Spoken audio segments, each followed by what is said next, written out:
Hey everyone, welcome back to Paranormal M. Thanks for joining me tonight. Before we start, please subscribe if you haven't already and turn on notifications so you'll know when a new video goes up. The first story tonight is about a boy who was grieving his grandfather and then saw something during the funeral rituals that has stayed with him ever since. It's the kind of story that feels simple at first, but gets more unsettling the more it unfolds. So lie back, get comfortable, and let's begin.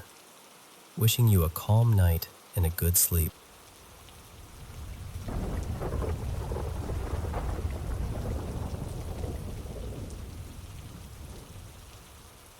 I'm 17, and I live in India.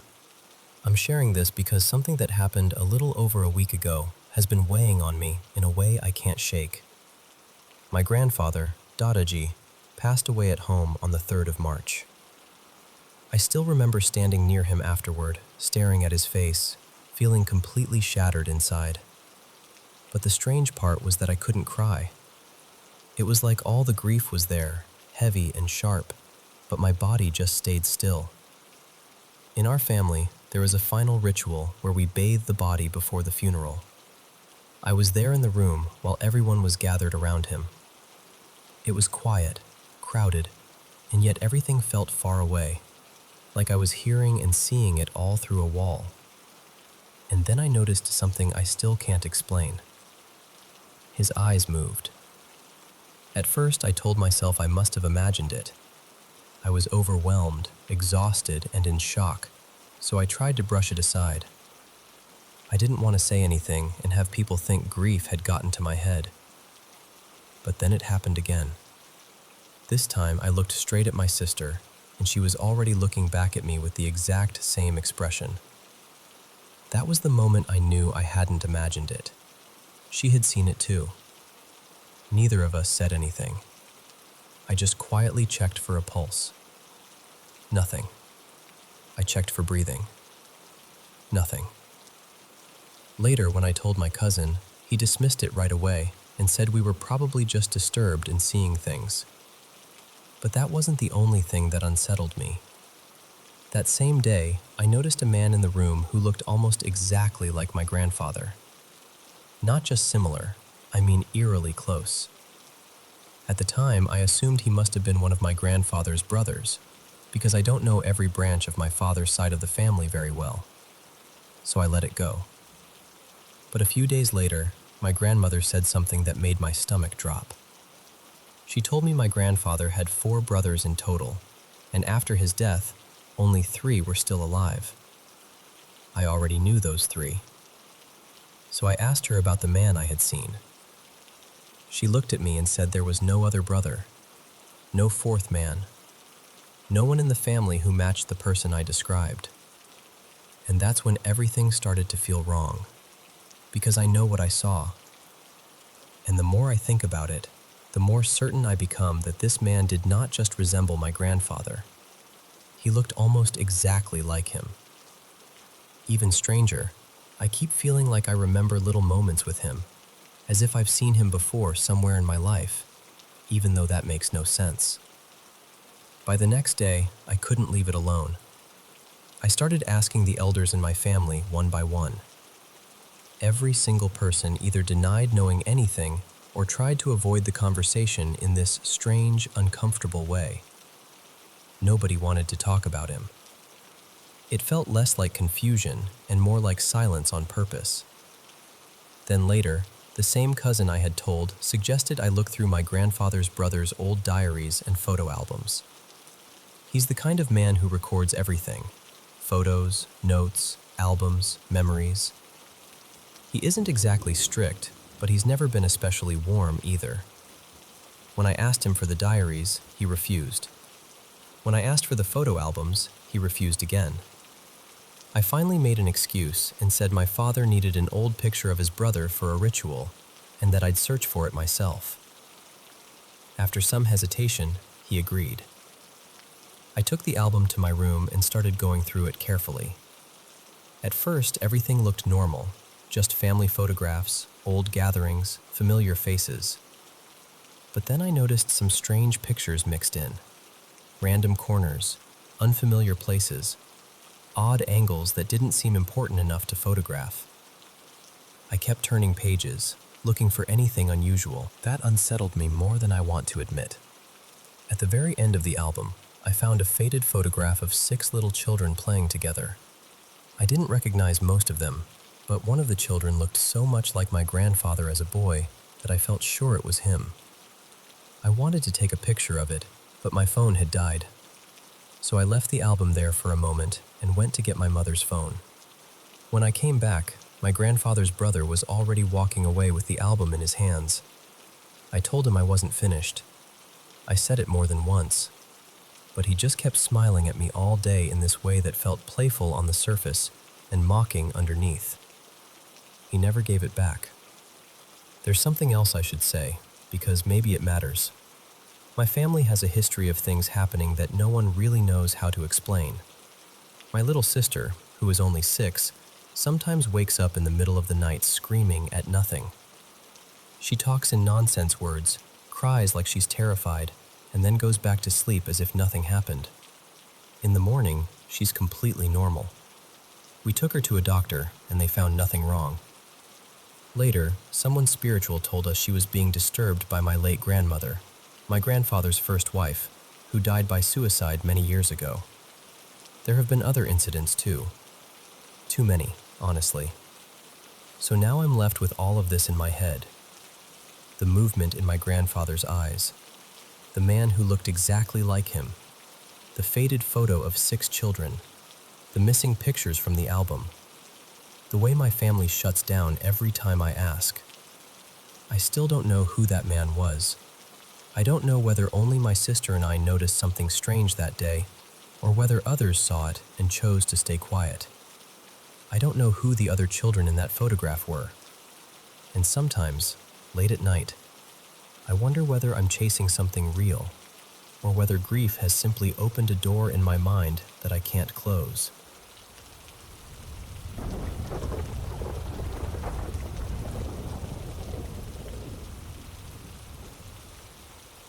About 10 years ago, I was living in northern Canada, near a stretch of road called the Highway of Tears.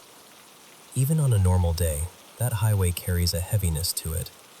There is so much pain tied to that place, so many people lost there, and you can feel it when you drive through. It always left me unsettled. One night, my husband, who was my boyfriend at the time, and I drove to the next town over for a friend's housewarming party. It was just over an hour from where we lived. We stayed pretty late, and by around 1 in the morning, we decided to head home. I was driving my little pickup, and he was in the passenger seat. The second we got back onto the highway, it felt like we had the whole road to ourselves. No cars, no semis, nothing. Normally, I might have liked that, but it was pitch black and pouring rain, so honestly, it just made everything feel even more eerie. I was taking it slow, just trying to get us home safely. A little while into the drive, I noticed an orange light way behind us. At first, I thought maybe it was a motorcycle, which seemed ridiculous in that weather, or maybe just a car with one headlight out. But then a second light appeared. Then a third. I remember staring at them through the rain, trying to make sense of what I was seeing. My first thought was that maybe it was a few bikers traveling together, but something about it felt wrong. Then the middle light suddenly rushed forward until it was almost right behind my truck. A second later, it darted back again toward the other two. Then it came forward again. It kept doing that over and over, closing the distance at a speed that just did not seem possible. At the same time, the other 2 lights would move up on either side of us, one to the left and one to the right. And whenever all 3 pulled away, they would come close together and then shoot upward into the sky. Then they would come back down and do it all again. By then, I was terrified. Nothing about it made sense. I started crying and asking my boyfriend, "What are those? What do they want?" He was trying to stay calm, but I could hear it in his voice too. He was shaken. He just kept telling me to keep driving. I have always been open to things people cannot easily explain, whether that is UFOs, spirits, or anything else.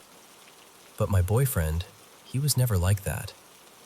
He always had to have a practical explanation for everything. That night, though, even he had nothing. He could not explain what we were seeing any more than I could. Those lights stayed with us for almost the entire drive home. They trailed us, rushed us, circled us, then shot back into the sky again and again. It felt deliberate, like they were playing with us, like they knew we were afraid. It was only when we started getting closer to home, where the highway became a little more populated, that they finally disappeared. All three of them lifted up and vanished into the sky, and that was it. They never came back. I remember the relief I felt when they were finally gone, but even then, I could not shake the feeling that we had been in real danger. Whatever those lights were, it did not feel harmless.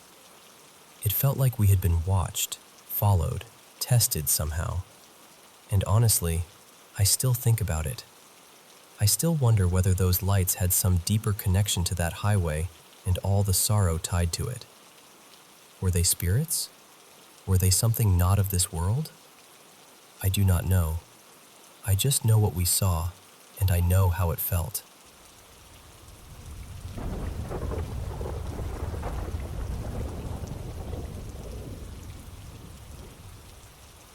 So this happened the year I graduated high school. Back then, we used to go out partying in the hills behind the dump in the next town over. Very tiny town behavior, honestly. To get there from my town, you had to drive about 10 minutes through these winding bluffs and back roads. That night, my two friends and I had driven separately, so each of us would have a car to sleep in if we decided to stay. One friend, Amber, and I had taken ecstasy, and our other friend, Danny, had only been drinking. Around 4 in the morning, we decided we were done and wanted to head home. Amber and I were still feeling a little high, but we thought we were okay to handle the short drive back. So we left together, kind of in a little line. Amber was in front, I was behind her, and Danny was following in the back. We got into the bluffs, and it was one of those strange early summer mornings where everything feels really still. The sky was already getting bright, the air was cool, and there wasn't another car anywhere on the road.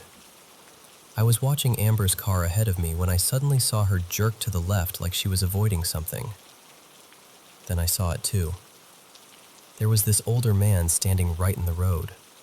He looked rough, kind of dirty, almost homeless, which was already unusual for that area. He was pushing a shopping cart, and there was a big blue tarp draped over it. I swerved into the other lane to miss him, just like Amber had. And even in the moment, I remember thinking, what on earth is he doing out here? People just didn't walk around those roads, especially not at that hour, and especially not someone like that. But I was tired, and still a little out of it, so I kind of let it go. I just thought, well, that was weird. Then we all got home, and a little while later Danny texted me and asked, "Why did you and Amber swerve like that?" I remember staring at my phone, completely confused. I wrote back, "What do you mean, why? Did you not see the old man with the cart in the middle of the road?" And she said no. She said she didn't see anyone, nothing at all. That's when the whole thing got under my skin. So I messaged Amber, and before I could even explain, she asked me, "You saw that old guy with the shopping cart and the blue tarp too, right?" Same description, same place, same exact thing. To this day, I still don't know what to make of it. Amber and I had both taken something, so sure, maybe that had something to do with it. We had hallucinated before while rolling, but never the same thing, at the same time, in that kind of detail. Not before then, and not ever again after that. And honestly, that's the part that has stayed with me. Not just that I saw him, but that Amber saw him too, and Danny saw absolutely nothing.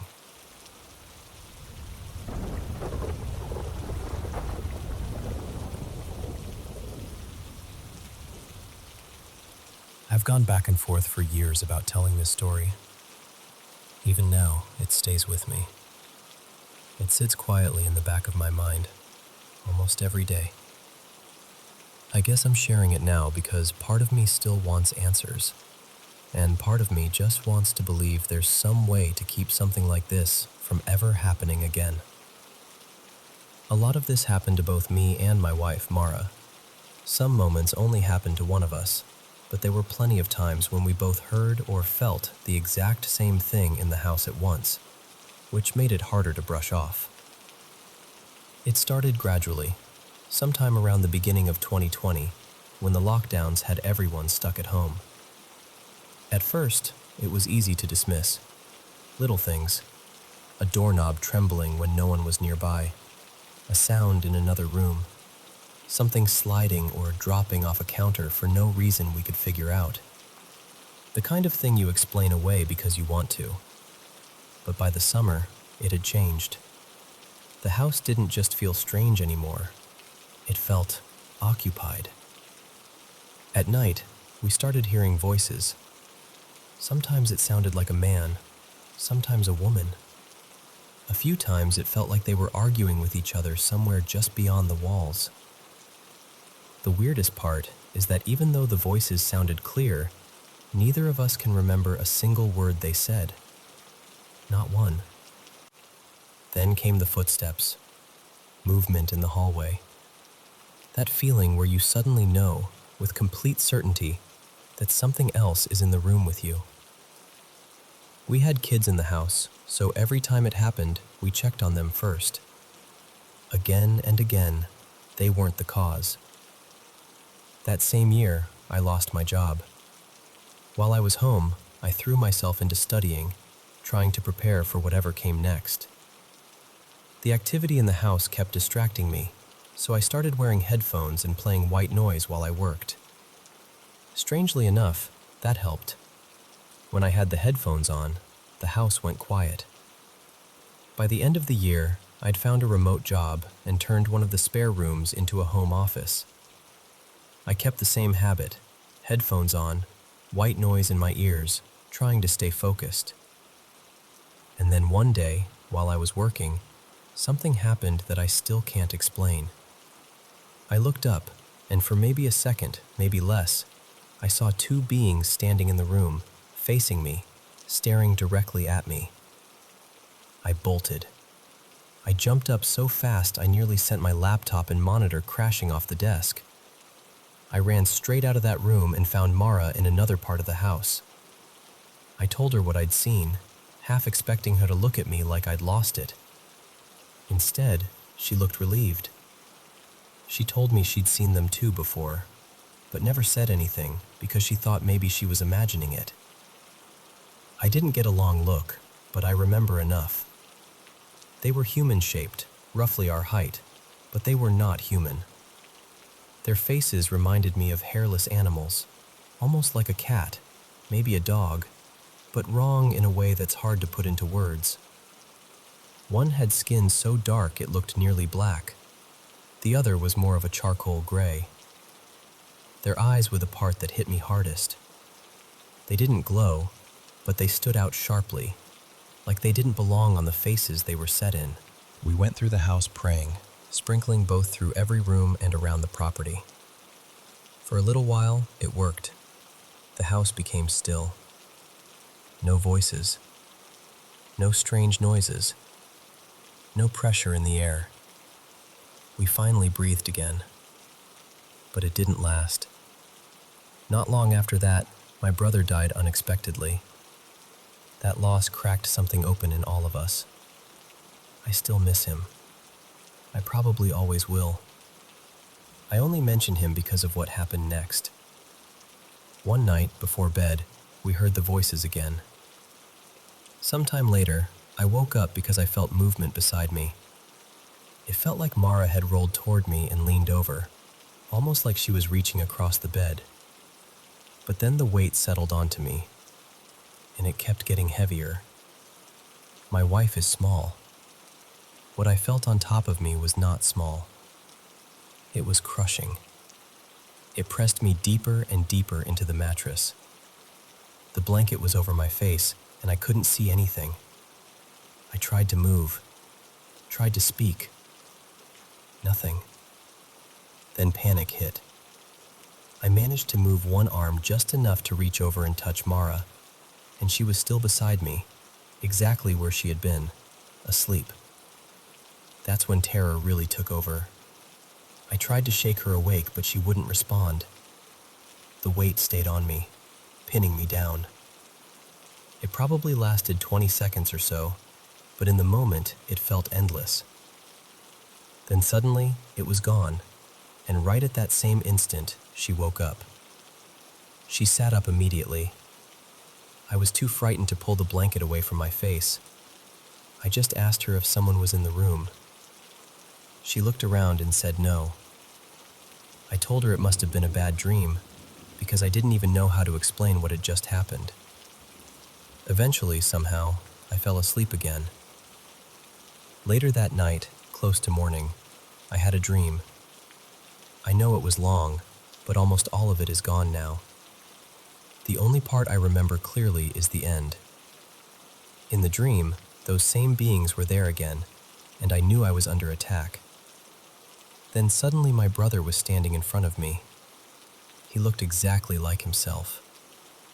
I was about to speak to him when I noticed two figures behind him, farther off to the side. I couldn't make out who they were, but I knew they weren't the same entities from the house. They were with him. Then I looked back at my brother, and he changed into a small, white, fluffy dog. I remember staring at him and thinking, is that him? Where did he go? Then I saw the two figures behind him had changed too. They were dogs now as well. The three of them turned and walked away together. And that was the end.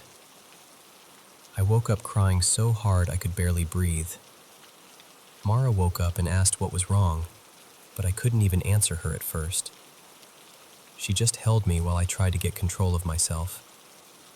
It took several minutes before I could speak. And when I finally could, the first thing I said was, "It's over. We've been saved. It's not going to happen again." Then I told her everything. The pressure on my chest, the dream, my brother. From that moment on, it all stopped. No more voices. No more footsteps. No more strange movement in the house. No more presence. Nothing. It took me a long time to understand one part of it. More than a year, actually. I kept wondering why my brother had appeared as that little white dog. Then it hit me. My brother was incredible with kids. He loved making them laugh. One of the silly things he used to do all the time was bark like a little dog. He'd make this playful "arf" sound whenever he walked into a room, and the kids would burst out laughing. He did it so often that some of them even started calling him by it. When I remembered that, something in me settled. I think that was his way of saying hello to me one last time. Or maybe goodbye. Maybe both. I still think about that night all the time. It's been years now, and it hasn't left me. We feel deeply grateful, because whatever was happening in that house was getting worse. It wasn't staying in the shadows anymore. It was starting to feel physical, and that's the part that still chills me. What I still don't know is this.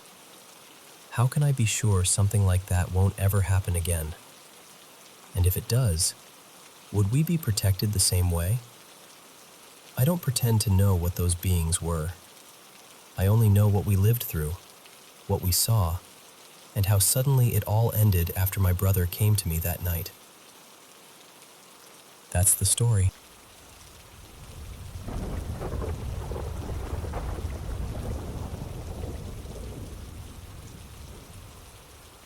So, to give you a little background, my family comes from very old Sicilian nobility. I mean the kind of lineage where your ancestors were moving in circles with kings, cardinals, and people who helped shape history. Over the past year, I've been digging deep into our family records, and I became especially fixated on one ancestor from the 1500s. His name was Baron Matteo, though in some branches of the family, the name later shifted slightly to Mattia. And honestly, the man sounds less like a nobleman and more like something out of a dark Renaissance chronicle. He had connections to some of the most feared and powerful figures of that era, families tied to popes, political schemers, emperors, and conquerors. Everywhere I looked, his story was stained with violence. The records paint him as a cruel, ruthless man.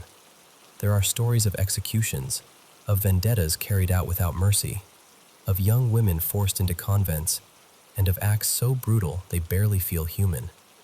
He held a baronial title in his lifetime, and later his descendants were elevated even further.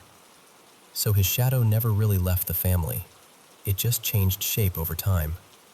What's strange is that we know almost everything about his life, but not how he died. The documents go silent. They tell us he died in his 60s, but not what happened.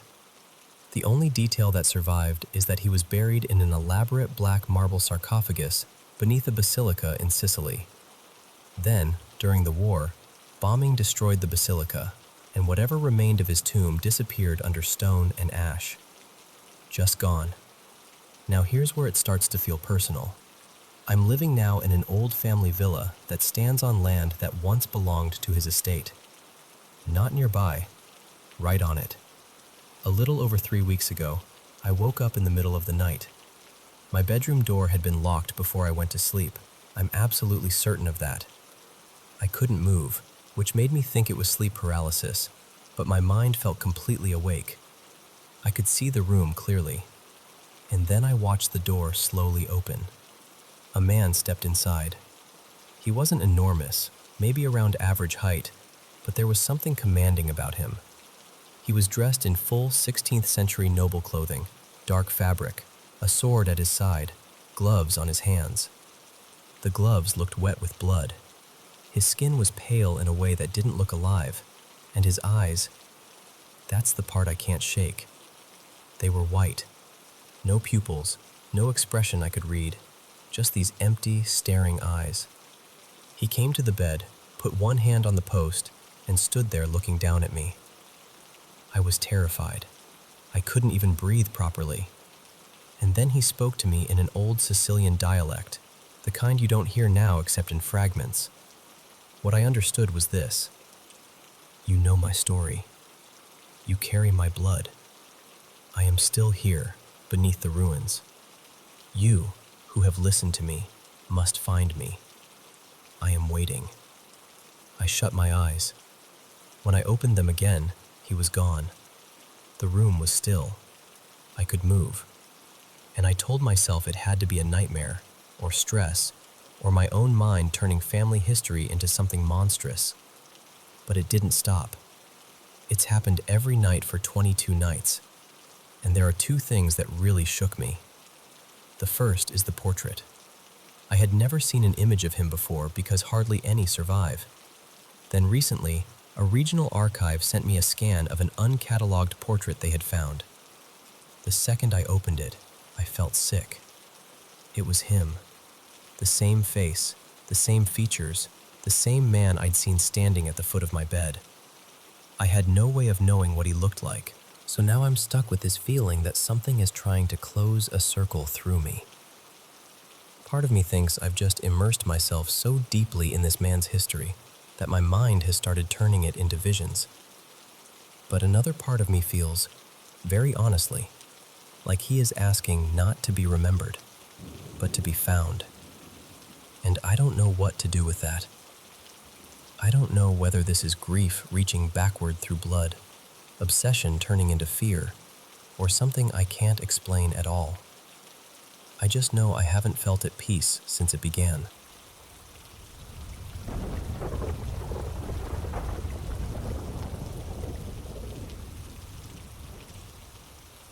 So, this happened earlier today, and honestly, I am still trying to make sense of it. I wasn't in my room at the time, and normally, if someone had told me they heard weird noises coming from there, I probably would have brushed it off right away. But my younger sister Lila actually recorded a couple of videos, and after watching them, I have to admit it is hard for me to just dismiss what happened. In the first video, my electric guitar starts making sound completely on its own. That has never happened before. It was not plugged in, and the sound was way louder than you would expect from an unplugged guitar just vibrating a little. To me, it almost sounded like two strings ringing out together, kind of like harmonics, maybe on the higher and lower strings at once. I could be wrong about the exact notes, but it was definitely coming from the guitar area. My sister even checked the other equipment in the room, and in the recording, you can hear pretty clearly that the sound is coming from where the guitars were resting. Then, after a little while, not long before I got back, it just stopped. The second video unsettled me even more. I was out of the house then, and my sister heard more strange noises coming from my room, so she started recording again. At the beginning, you can hear her say something like, "There's some weird noise in here." Then, near the end of the clip, a bottle falls off one of the upper shelves. What makes that so strange is that she was standing nowhere near it. She could not have reached it, even by accident. Later, we actually tried recreating it, just to see if maybe the bottle had been unstable or too close to the edge. But every time we tested it, the bottle bounced when it hit the floor. In the video, though, it drops almost straight down, which felt really odd. The bottle had also been sitting well back from the edge, so it should not have just slipped off on its own. And there is another detail that bothers me. Right before the bottle falls, if you listen closely, there is a sound that almost seems like something scraping or dragging it toward the edge. Then, when my sister leaves the room, after the door closes, you can hear this sharp little popping sound. We still have no idea what that was. We ruled out some obvious things. The windows were closed, so it was not a draft. Nobody was moving around in the other rooms at that moment, and there were no vibrations that we noticed. My sister also said she had heard footsteps and some knocking sounds coming from my room around the same time. There is another video of that too, though that one is less convincing because the sound could maybe have come from somewhere else. The thing is, I do not believe in paranormal stuff. I really do not. I want there to be a normal explanation for all of this. But because it all happened on the same day, and because the videos make it harder to shrug off, I have to admit it left me feeling uneasy in my own room. More than anything, I just want to understand what could have caused it, because I think having a rational explanation would help me calm down. Right now, I honestly do not know what to think.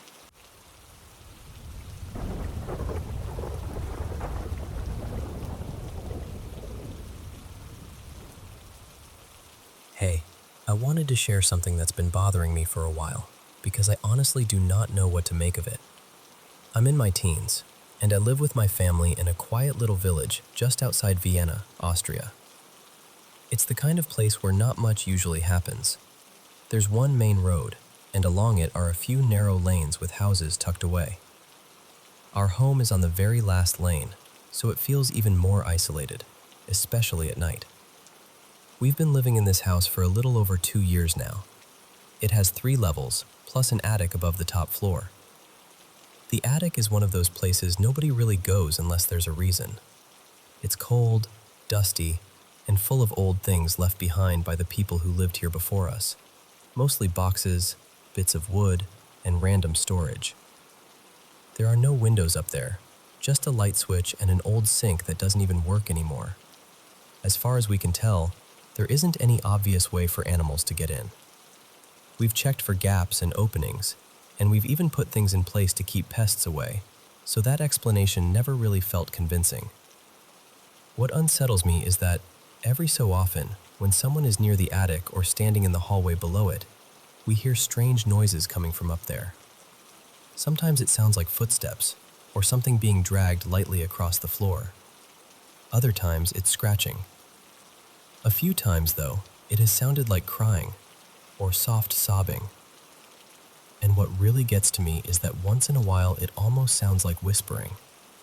Not just vague noise, but actual words. like someone is speaking too quietly to fully make out.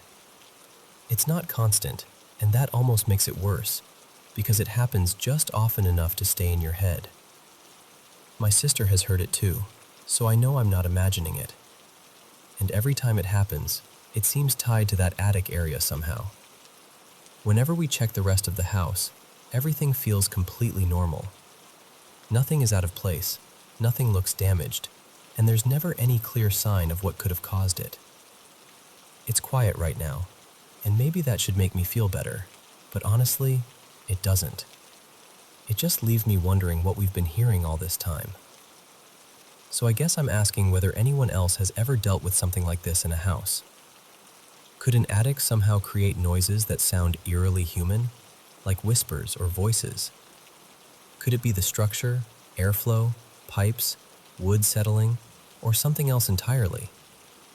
I'd really appreciate any serious thoughts, because I'm genuinely curious, and, if I'm being honest, a little frightened too.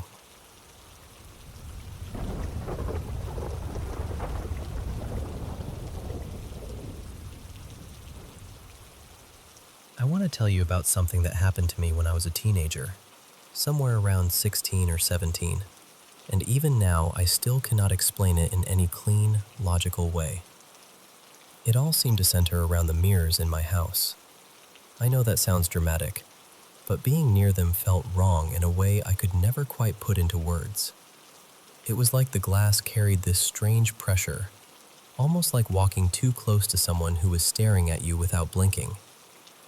Whenever I was alone, I had this constant feeling that something was watching me through the reflection instead of simply copying me. Around that same time, I started having the same nightmare again and again.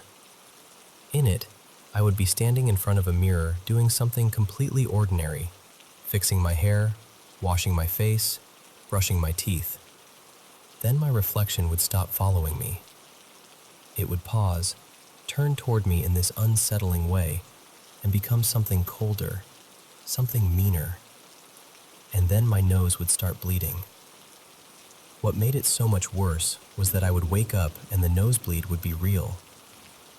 At first, I tried covering the mirror in my room before I went to sleep, and for a little while that seemed to calm things down. But it did not last.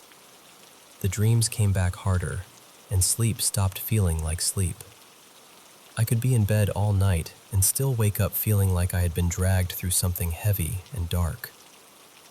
There were nights when I would wake up needing the bathroom, but I would lie there trying not to move because I knew I had to pass the mirror in the hallway and the one in the bathroom.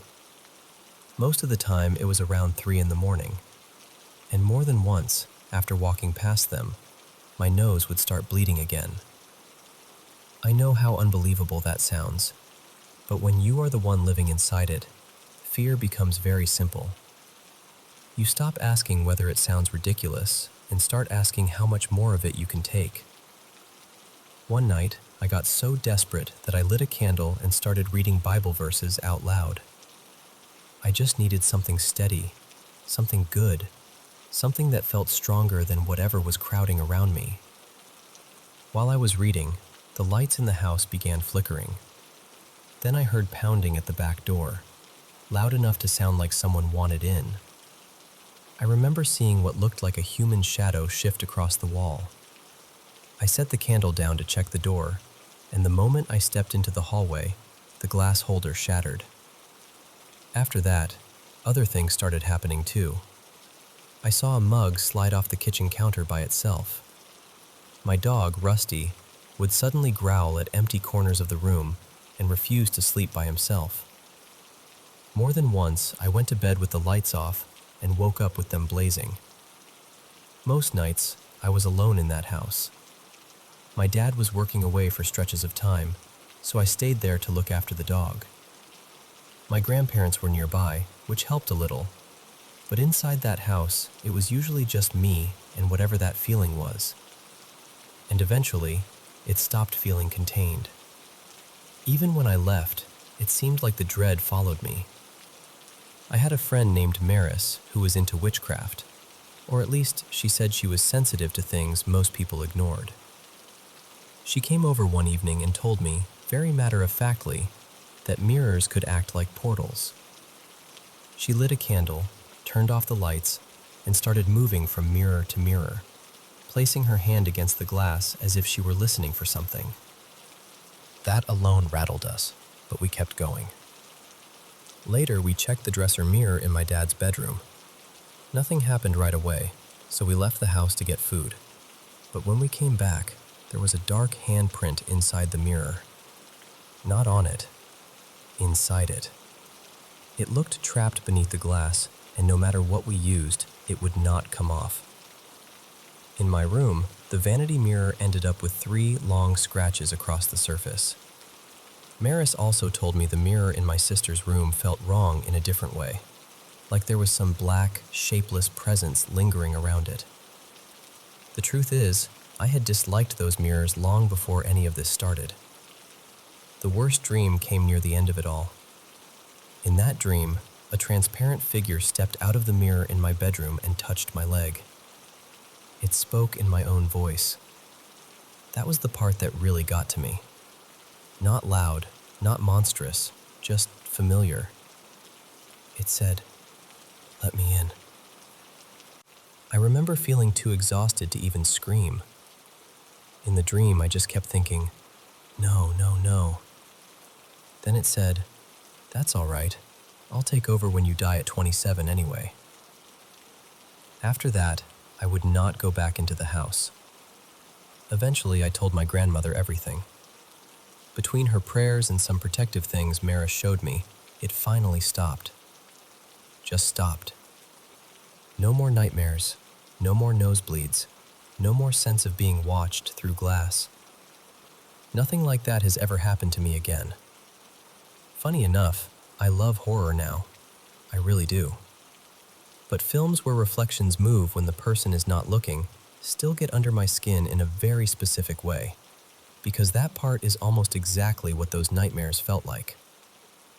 Back then, I honestly thought I might be losing my mind. Later, someone told me it could have been what they called a clinger, some kind of parasitic energy that latches onto people during painful seasons and feeds on fear and grief. My parents had just split up around that time, and I was carrying more than I knew how to say out loud.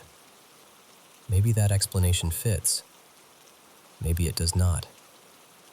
All I know is that I am grateful it ended. Then, years later, something happened again, but only once. I had been researching my family history, trying to learn more about my great-great-grandmother who had been adopted. There were all these missing pieces in the story, and I had become a little obsessed with finding out why she had been given up in the first place. That night I went to bed early, with a small tabletop fountain running in my room, one of those little electric ones meant to sound peaceful. I remember feeling uneasy before I fell asleep, but I brushed it off. At some point in the night, I woke suddenly with that old, unmistakable feeling that someone was in the room with me. I looked toward the corner, and there was a man standing there. He was dressed in old-fashioned clothes, something like a dark suit and a top hat. Water was pouring from his mouth as if he were trying to speak through drowning. There was seaweed tangled in it. His eyes were red and strained, and when he reached toward me, he looked less angry than desperate. Then the choking got worse. His lips had this bluish tint, and his skin looked drained of life. What unsettled me most was that I was not fully terrified. When I woke the next morning, the fountain had shut off. And in the exact corner where the man had been standing, there was a puddle of water on the floor. I just stood there staring at it, because that was the moment I knew. It had not felt like a dream only because I was half asleep. Something had happened. Later that same day, I kept digging through family records and finally found the answer I had been looking for. My great-great-grandmother had been put up for adoption after her father died, and her mother could not support the children alone. He had died in a shipwreck. He drowned.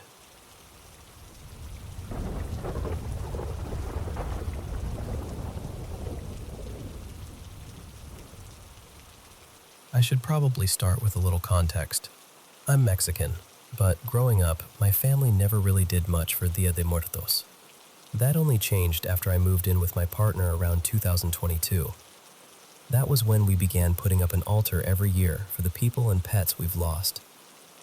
If you're not familiar with the tradition, every year around November 1st, many families in Mexico make altars to honor loved ones who've passed away. We place their photos there, along with candles, flowers, and foods they loved most. The idea, at least the way I've always understood it, is that for a brief window, their spirits can come back, visit us, enjoy what we've prepared, and rest with us for a little while before that doorway closes again. I know that's a simplified way of putting it, but that's the feeling of it. On my altar, I always include a few very important souls. One is my aunt on my dad's side. Another is one of my old dogs. But the person at the center of this story is my grandfather, my dad's father. He died when I was very young, so I barely knew him. And still, for as long as I can remember, I've carried this quiet feeling that he's looked after me somehow, protected me, kept me safe, sent me a little luck when I needed it. I know that may sound like magical thinking, especially since we were never close, but it's just something I've always felt in my bones. The first year I ever helped set up an altar, I was sitting alone in the apartment that evening. It was November 1st, and the place was quiet. Then, out of nowhere, I heard bubble wrap start popping by itself. My partner had left a sheet of it nearby, untouched. No one was near it. It was strange enough that I immediately noticed. At first, I thought maybe it could have been my aunt. She had Down syndrome, and something about the randomness and playfulness of it made me think of her. Later, I told my dad what happened, and without missing a beat, he said, "That was probably your grandfather." I asked him why, and he told me his dad loved popping bubble wrap so much that, when he was a kid, they'd sometimes hide it from him because he couldn't resist it. I had never heard that story before. No one had ever told me that. So hearing it shook me a little. Then, years later, sometime in 2025, my dad told me more about who his father really was. Not just the version people soften with time, but the harder truth. He told me my grandfather had been dishonest, that he'd conned people, stolen from them, lied, and hurt my grandmother in ways that left deep marks. It changed the picture I had of him, or at least complicated it. That same Dia de Muertos season, the night I placed his photo on the altar again, I had a dream that I still can't fully explain. In the dream, I was standing guard outside this place that felt grimy, rusted, and half underground. The lighting was dim and dirty, and everything about it made me uneasy. I somehow knew I was there to keep watch, and I also knew that my grandfather had already gone inside, somewhere deeper in the building, behind the door I was guarding. Then someone approached. At first, she looked like my grandmother. She acted like my grandmother too, calm and casual, like she belonged there and had every right to go in. She said she had something to take care of inside, just a quick errand, nothing important.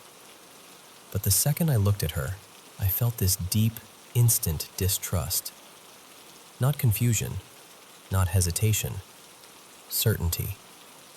I knew, somehow, that it wasn't her. That's when I shoved her back and held my ground. And the moment I did, her face began to change. It was still wearing my grandmother's features, but they started to warp, like wax softening near a flame.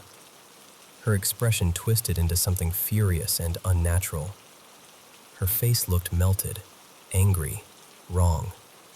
Not human anymore, not really.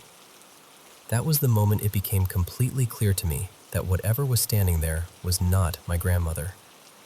It was something else, something pretending to be her so it could get inside.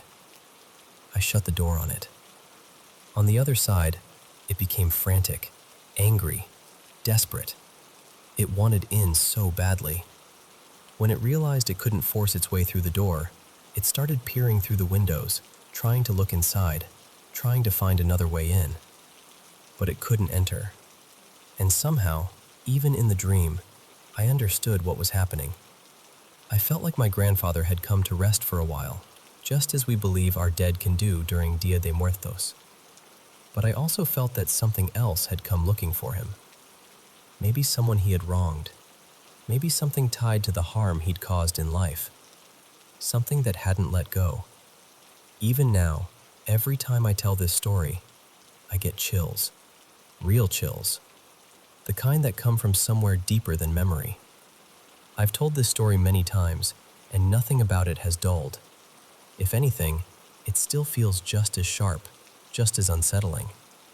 And that's what stays with me most. It never felt like just a dream. It felt like I was there for a reason. Like I was meant to stand at that door and keep something out.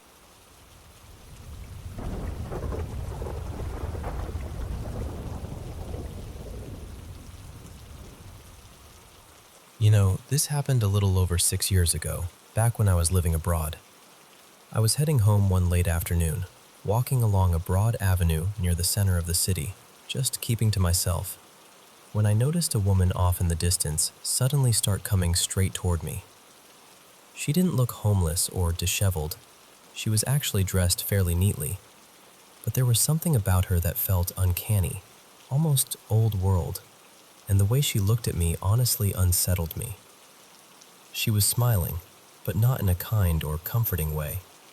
It was more like she was seeing past me or through me, and there was this strange brightness in her eyes that I still haven't forgotten. The only way I can describe it is that she looked delighted by something I couldn't see, and it terrified me. She stopped me and asked if I wanted her to tell my fortune. I said no, thank you, I was fine. But she kept insisting, saying it wouldn't cost anything, asking if I was sure, and then she told me that I was coming to the end of a cycle in my life. I remember barely hearing the words because I was so focused on her face, especially her eyes. I felt so uneasy that I refused again and walked away, but the encounter stayed with me. It left a mark on me in a way I couldn't explain. At that point in my life, I actually did feel like I was closing out a chapter, and in a positive way. Things seemed to be improving. For the first time in a long time, it felt like life was opening up. Even my creativity, which had been buried for years under pain and survival mode, started returning a few months later in a way that felt real and alive. But then, around half a year after that encounter, everything collapsed. I won't go into every detail, but it felt like my whole reality cracked open.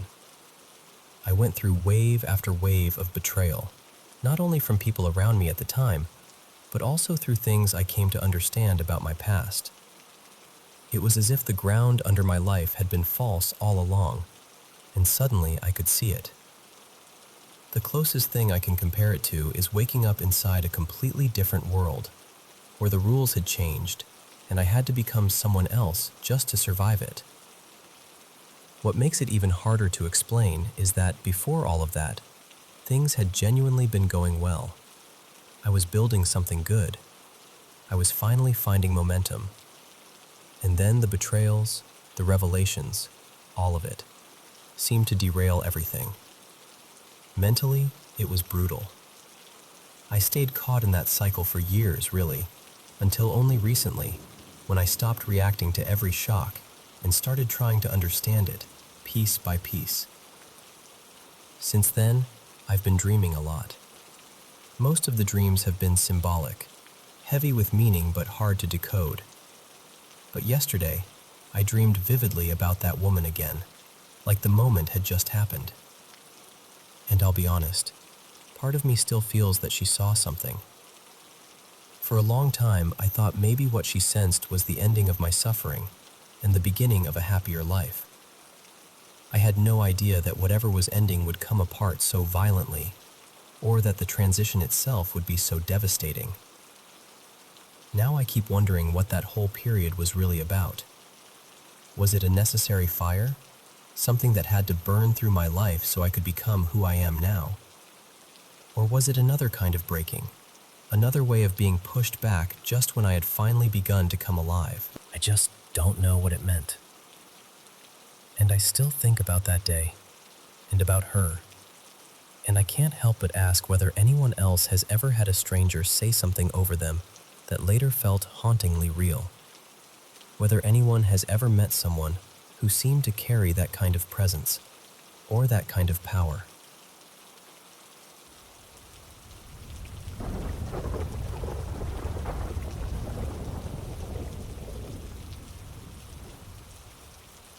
I used to work the late shift at a hotel in a mid-sized city in Bavaria, usually from about 2 in the afternoon until 11:30 at night, so most of the job was just checking people in.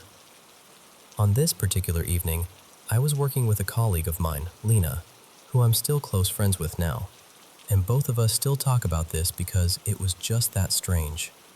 It was probably around 6:30, so the busiest part of check-in had already passed. We only had a few arrivals left, which meant Lena and I were mostly standing at reception chatting and enjoying one of those rare quiet stretches. Then this family of 3 walked in, a mother, a father, and their son.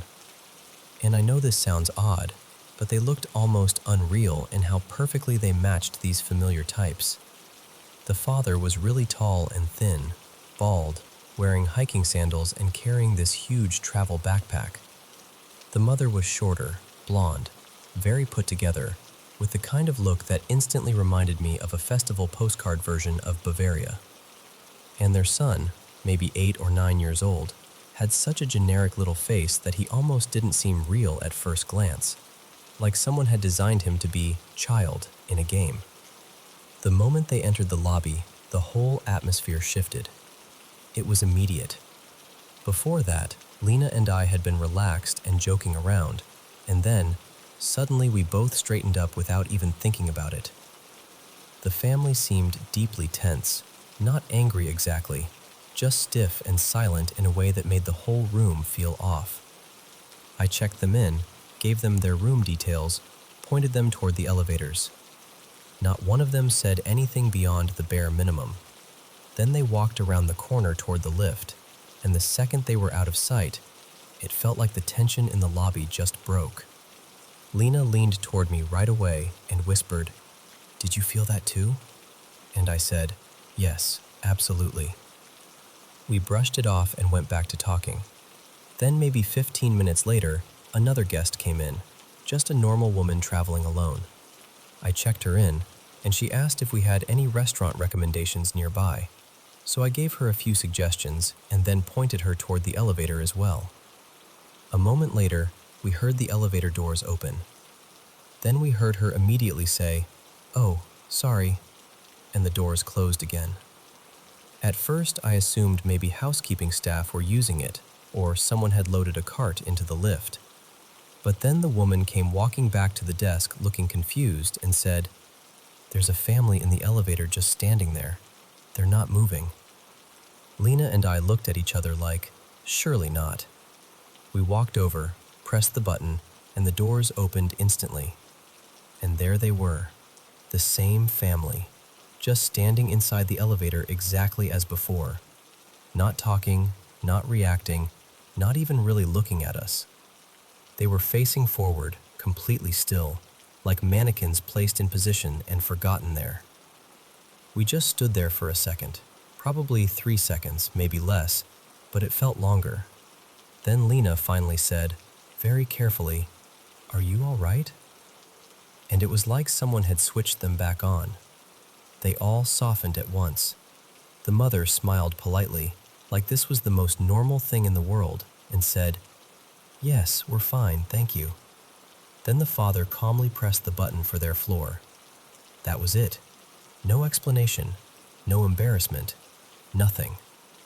We waited for the elevator to go up, called it back down, and sent the other guest on her way. Then Lena and I walked back to reception and just stared at each other. These 3 people, who already seemed strange from the moment they arrived, had apparently been standing motionless in that elevator for at least 10 minutes, maybe longer, doing absolutely nothing. Not talking, not checking a phone, not reacting to the world around them. Just paused. It's been years now, and Lena and I still bring it up sometimes. Our friends do too whenever we see someone acting oddly in public. One friend suggested maybe they were just exhausted and zoned out after traveling, and maybe that's all it was. But I don't know. I've seen tired guests before. This felt different. Even now, I can still picture the elevator doors opening and all three of them just standing there, perfectly still, as if we'd interrupted them before the scene was supposed to continue.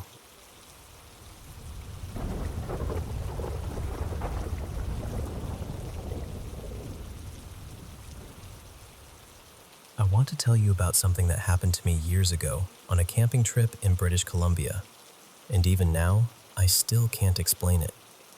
There were 6 of us out there, deep in the woods off an old logging road. We'd all camped plenty of times before, so this wasn't new for us. And just so you know, nobody had been drinking or smoking that night. One of our friends was staying sober, so the whole trip was dry. We were sitting around the fire, just talking like usual, when my friend Mason suddenly went quiet. He lifted his head a little, like he was listening for something. Then he told us, very seriously, to stop talking and listen. And the second I paid attention, I felt it too. The forest had gone completely silent. I don't mean calmer than usual. I mean dead silent. A moment earlier, there had been frogs, birds, all the little sounds you expect in the woods at night. Then, all at once, nothing. No movement, no rustling, no calls. I could only hear the fire cracking softly. It felt like the air had been pulled right out of the forest. Mason worked in forestry and spent half the year out in the bush, so if anyone knew those woods, it was him. He said, "Guys, there could be a cougar or a bear nearby. The forest doesn't go quiet like this for no reason. We should probably move to the trucks." But before any of us could do anything, we saw it. Out near the tree line, maybe 100 feet away, there was this red orb moving between the trees. It wasn't a reflection. It wasn't headlights. It wasn't someone with a flashlight.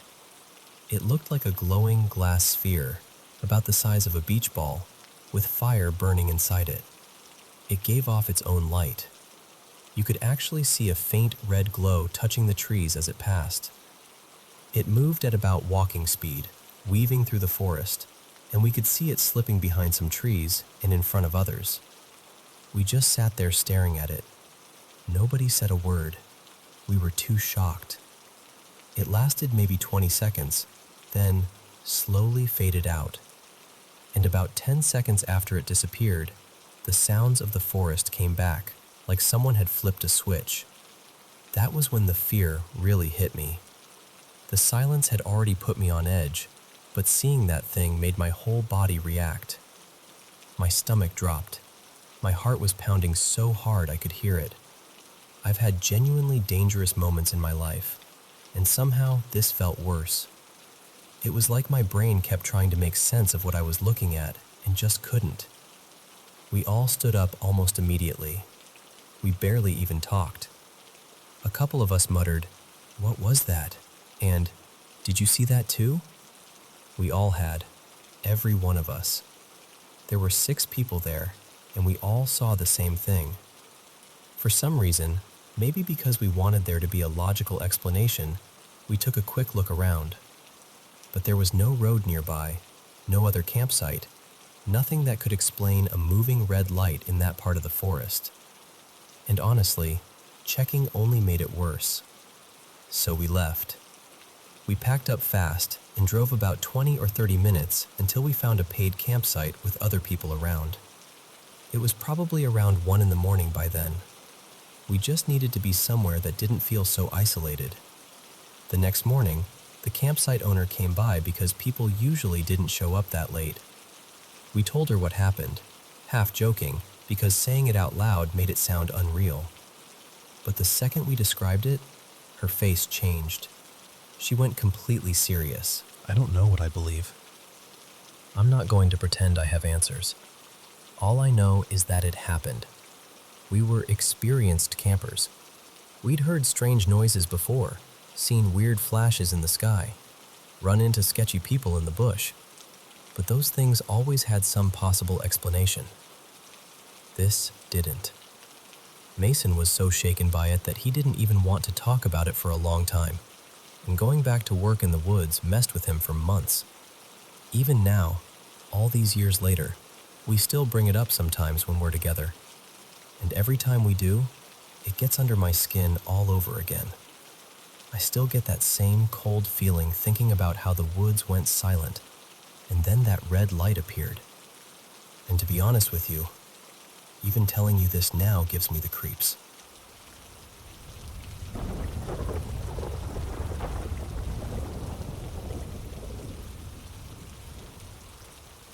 Something happened to me about 4 years ago, and honestly, I still think about it sometimes late at night. I live in a house right next to a stretch of forest. The front has a big metal gate, and both sides of the property are enclosed by high walls, so the only part that really opens toward the woods is the back. I also have several dogs, all labs, all pretty big, so it's not like they scare easily. One night, sometime around midnight, I woke up because every single one of them started barking at once. But it wasn't their usual barking. It was intense, sharp, the kind of sound dogs make when they know something is wrong. At first, I figured maybe one of them had gotten left outside the gate, or there was some animal wandering too close to the house, so I got up to check. I opened the door and stepped out into the yard. It was one of those nights where the dark feels heavier than usual. When I looked to my right, I saw all my dogs grouped together, barking non-stop. They were all facing the same spot, almost like they had something cornered. At first, I couldn't tell what they were looking at. Then after a few seconds, once my eyes adjusted, I realized there was something standing in the middle of them. It had the shape of a dog, or at least something close to one. What unsettled me right away was its size. My dogs are Labradors, solid animals, and this thing was still much larger than they were, easily twice the size of one of them. And even though it was dark, I could still make out my dogs clearly enough. This thing was different. It was so black that it didn't look natural. I couldn't make out its face, its eyes, or even the exact outline of its body. It looked less like an animal and more like a patch of shadow that had somehow taken shape. I must have made some small sound, because after a moment, it slowly raised its head and turned toward me. And the second it noticed me, it moved. It suddenly lunged toward one of the walls, like it was trying to climb over and get out. It jumped up against it, but it didn't make it over, and all the while my dogs kept barking like mad. That was the moment I really felt fear hit me. I backed into the house and grabbed my phone so I could use the flashlight. But before I could step outside again, I heard my dogs tear off all at once toward the back of the property, toward the woods, barking like they were chasing whatever that thing was. Their barking got farther and farther away until it faded completely. Then everything went silent. And I mean completely silent. No insects, no leaves moving, no night sounds at all. That silence scared me even more than seeing the creature itself. I stayed inside after that and shut the door. After a while, my dogs came back on their own. None of them were hurt. No scratches, no blood, nothing. It was like they had run whatever it was back into the forest and returned. I still don't know what I saw that night. Where I'm from in Mexico, there's a well-known belief in beings called nahuales. People say they're witches who can take the form of animals and move through the night unseen. Maybe that's what it was. Or maybe it was something else entirely. Something that came out of the forest that night and somehow found its way into my yard.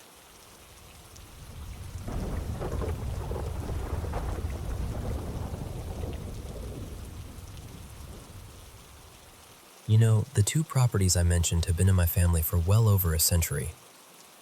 Back in the early 1900s, when rural Canada was still so spread out that neighboring settlements could be a full day's horseback ride apart, it was pretty common for farmers to open their homes to travelers passing through.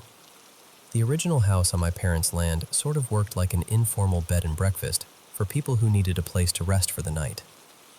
The first strange thing my family ever talked about happened when my stepdad, who I'll call Ray, was just a kid. One night, he woke up and wandered into the living room, and there was a man standing by the wood stove. Ray said he was wearing a short-brimmed hat and looked like he was either warming himself or tending the fire. What makes it eerie is that Ray actually spoke with him for a bit, like it was completely normal, and then just went back to bed.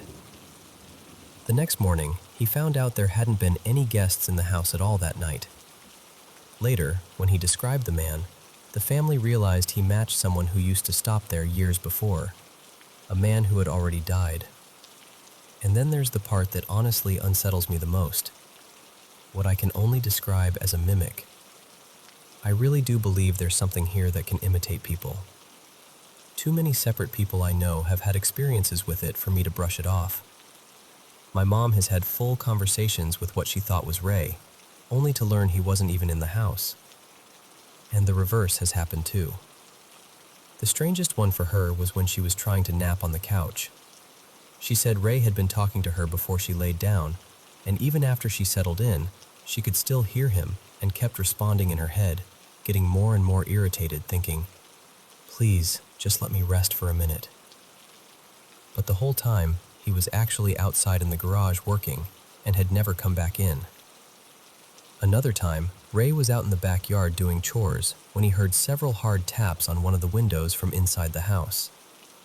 He turned and saw the outline of my mom through the glass, so he went in to see what she needed. But when he got inside, she wasn't there. She hadn't been in the house for hours. One of the creepiest stories happened when my friend Jonah stayed over when we were teenagers. He slept on the couch under the big front window that looks out into the yard. The next morning, he looked completely rattled. He told me that during the night, he felt me shaking him awake, urgently telling him I needed to show him something. He sat up, rubbed his eyes, and realized I wasn't in the room at all. Then he looked out the window and saw what he swore was me standing out in the yard near the woodshed, maybe 100 feet away.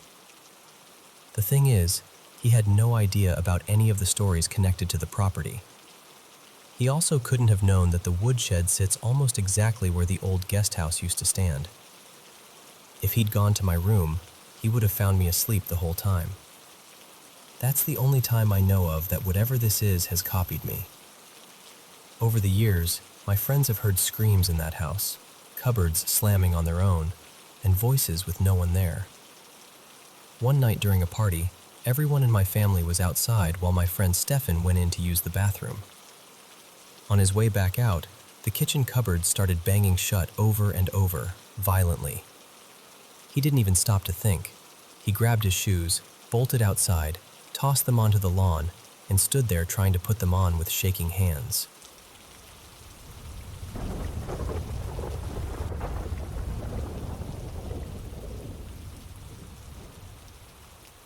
I want to tell you about a place near Woodvale, Manitoba, in Canada, where people have been seeing strange lights for years.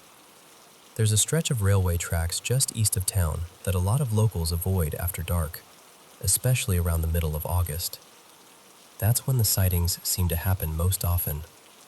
People talk about glowing orbs appearing out there at night, moving in ways that don't feel random at all. The story I grew up hearing was about a railway worker named Daniel, who used to walk the tracks carrying a lantern. One night, he was struck by a train and killed, and ever since then, people say his spirit comes back as those lights. There are different versions, of course, like there always are with stories that get passed around for generations, but that's the one that stayed with me. And the unsettling part is that these lights don't just appear. People say they react, they follow, they chase. My uncle and two of his friends had an experience out there that shook them badly. They had parked near the tracks one night, just sitting there, watching the tree line, when they noticed a glowing orb in the distance. At first it was weaving between the trees, almost lazily, but then it seemed to lock onto them. It changed direction and started coming straight toward their truck. They panicked. All three of them scrambled inside, and my uncle tore out of there as fast as he could. But the light didn't stay behind. It followed them. He said it kept pace with the truck, and then, for a few seconds, hovered right over the bed in the back before suddenly disappearing. Even years later, the fear in that story still feels real when it's told. I've heard other accounts too, and they all carry that same feeling, that same sharp edge of terror, like whatever people saw was aware of them. At one point, researchers from a university in Manitoba, maybe the University of Manitoba, maybe the University of Winnipeg, came out to investigate. From what my family was told, they actually witnessed the lights and documented what they could. But what really stayed with people was what they found afterward. While searching the area, they reportedly came across animals that were eerily still. Rabbits, deer, squirrels, all motionless and unresponsive, almost as if time had stopped around them. Apparently, a report was written, and locals talked about it for years, but it's no longer something anyone seems able to track down. All of that already would have been enough to stay with me, but there's one more story, and this one happened at my parents' home. One evening, they were in the living room watching TV. The sun had gone down, but there was still that dim blue light of late twilight hanging outside. From where they were sitting, they could see into the kitchen, and the kitchen window looked out over the backyard. Then, this orange orb came drifting in from outside. It didn't stop at the glass. It passed straight through the window and into the kitchen. My mom said it hovered there, glowing with this deep, unnatural color, and then it started to expand, almost like it was breathing. As it swelled, it gave off a low vibration, a hum or pulse that they could actually feel in their bodies. Not just hear, feel. The whole thing lasted only moments, and then it moved back out the same way it came, slipping through the window and vanishing into the yard. So that's why I can't shake these stories. They've followed my family for years, and now I'm planning to go out to those tracks this August and see for myself. I want to document whatever's there, if anything shows itself. I don't know what I'll find, but I do know this has lived in people's memories for a very long time, and once you hear the stories, it stays with you.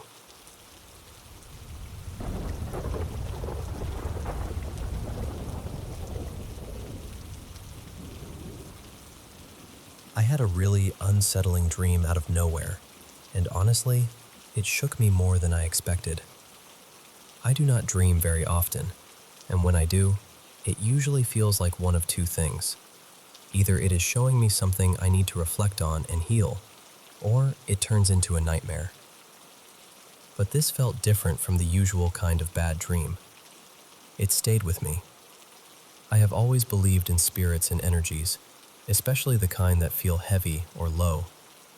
Just the day before this happened, I had learned how to properly ground myself, and for the first time I had a meditation that felt truly calm and deep.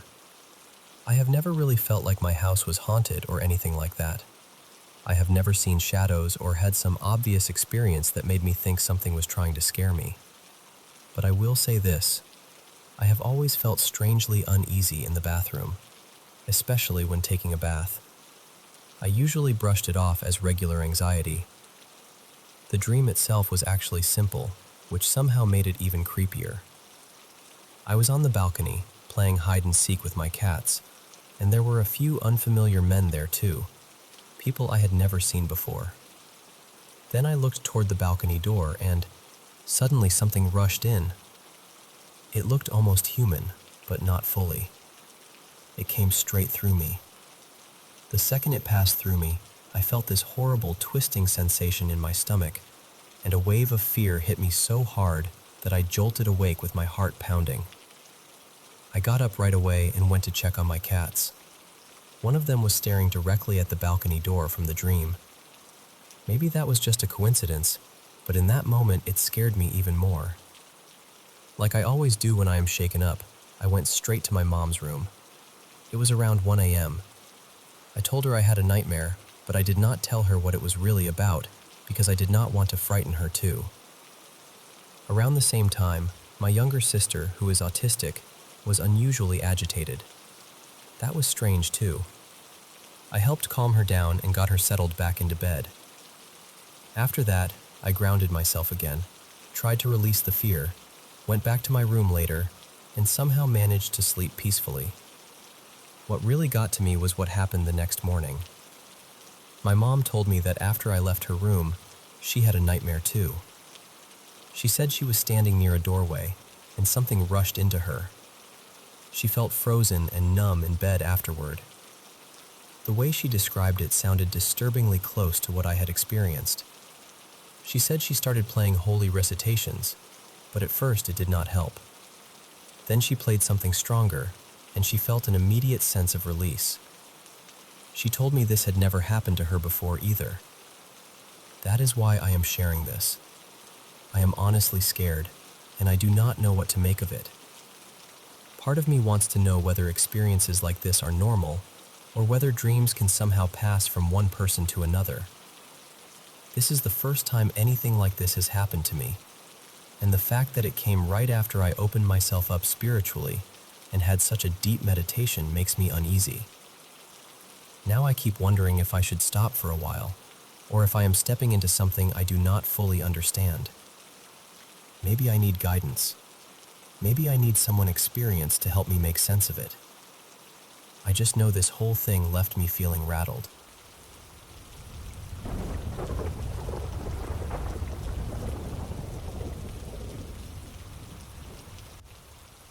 Hello, Paranormal M viewers. Welcome back to the channel where we share paranormal experiences. I seriously love doing this, getting to sit here and tell you stories from all over the world. And don't forget to drop a comment. I love reading what you have to say. All right, let's jump into today's story. Also, please subscribe and turn on notifications. Thanks so much. So, this happened a couple months back, and I still get that tight feeling in my chest when I think about it. After my grandma passed, I moved into her place. It was this big, creaky old house, like the kind where the floors complain every time you take a step. It didn't feel scary at first, just quiet. Too quiet sometimes. One night, I was home alone, parked on the couch with the TV on, waiting for my friends to come over. We'd planned a little girls' night. Snacks, gossip, laughing at dumb movies, the whole thing. I remember I'd made popcorn and set out plates like I was trying to make the place feel less empty. When the girls got there, everything felt normal again. We picked a stupid comedy, something easy, and turned it up loud enough to drown out the house sounds. And then, not long after we started watching, we heard this tapping. Just a light tap, tap, tap somewhere near the front of the house.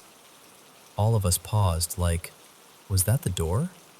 I even joked that maybe the pizza guy was early. I got up, checked the door. Nothing. No one on the porch. No car outside. Just the dark yard and that still, heavy silence. So we brushed it off. Old houses make noises, right? Pipes, branches, whatever.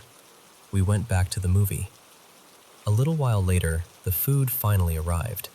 This time there actually was someone at the door, thank God. We were laughing again, eating our pizza, relaxing, and I started thinking we'd imagined the tapping. Then maybe 20 minutes after that, we heard scratching. Not downstairs, not outside, right above us, like something was dragging its nails across the ceiling. I swear my entire body went cold. I could feel my face drain, like all the color just left me. My friends kept glancing at me because they could tell I was trying to act fine, and failing. I finally whispered, "Okay, we should check upstairs." So we did the bravest thing we could think of. We held hands like little kids and went up together. I'm not kidding. Hand in hand, slow steps, every stair creaking under our weight like the house was announcing us. We checked every room, the bathroom, the guest room, the closet, the attic door. Nothing. No animal, no broken window, no explanation. We stood there in the hallway, staring at each other, and no one wanted to be the one to say, "Let's go back down," like we were just going to pretend we didn't hear it. But we did. We went back to the living room, turned the movie back on, tried to laugh. A few minutes passed and my friend, Lena, the one who's always the most confident, wasn't talking anymore. She was just stiff, like she was frozen in place. And then she leaned toward me and said, barely audible, I saw something." I turned the volume down and asked her what she meant, and she goes, "In the mirror, just for a second, a tall, black shape, like it was behind us." Her voice was shaking so hard it sounded painful to get the words out. And the thing is, Lena doesn't do that. She's not dramatic. She's not the type to fake a reaction. She looked like she was about to cry. Right after she said that, the tapping came back. Louder, faster, like someone was irritated we weren't listening. Then the scratching started again, only this time it sounded heavier, more aggressive, like it was right above our heads and moving. The ceiling lamp actually trembled a little, and I remember thinking, why does it feel like the whole house is vibrating? I couldn't even explain it properly. It wasn't just noise, it felt angry. That's when Lena, because of course it was her, said, "Wait, I have my spirit box." I looked at her like she had lost her mind. I wanted to say no. I should have said no. But honestly, I was so scared that a part of me was desperate for any answer, even a terrifying one. So she turned it on, and I swear to you, it started spitting words out non-stop, like it couldn't wait to talk, one right after another. "Leave. Lena. Unclean. You're not safe. Are you afraid? Not alone. Demon." We just stared at it, frozen, like our brains couldn't keep up with how fast it was happening. My stomach felt like it was dropping over and over again. And then, right when Lena went to turn it off, we heard a growl. Not like a dog, not like a person trying to be funny. Something low and guttural, like it came from deep inside the walls. All three of us screamed, like full-on panic screaming. We didn't even grab our stuff. We just bolted out the front door and stood on the porch, shaking, breathing too fast, looking back at the windows like we expected something to be staring out at us. We ended up going to my friend's car and sitting with the doors locked, just trying to calm down. My hands wouldn't stop trembling. And the worst part? Even outside, we could still hear faint tapping inside the house. So yeah, I'm still staying here for now, because life is complicated and moving isn't instant. But I'm not pretending it's fine anymore. I already called someone to come bless the house next week. And until then, I don't sit in that living room at night. I don't look at mirrors if I can help it. And I definitely don't watch comedies in silence anymore.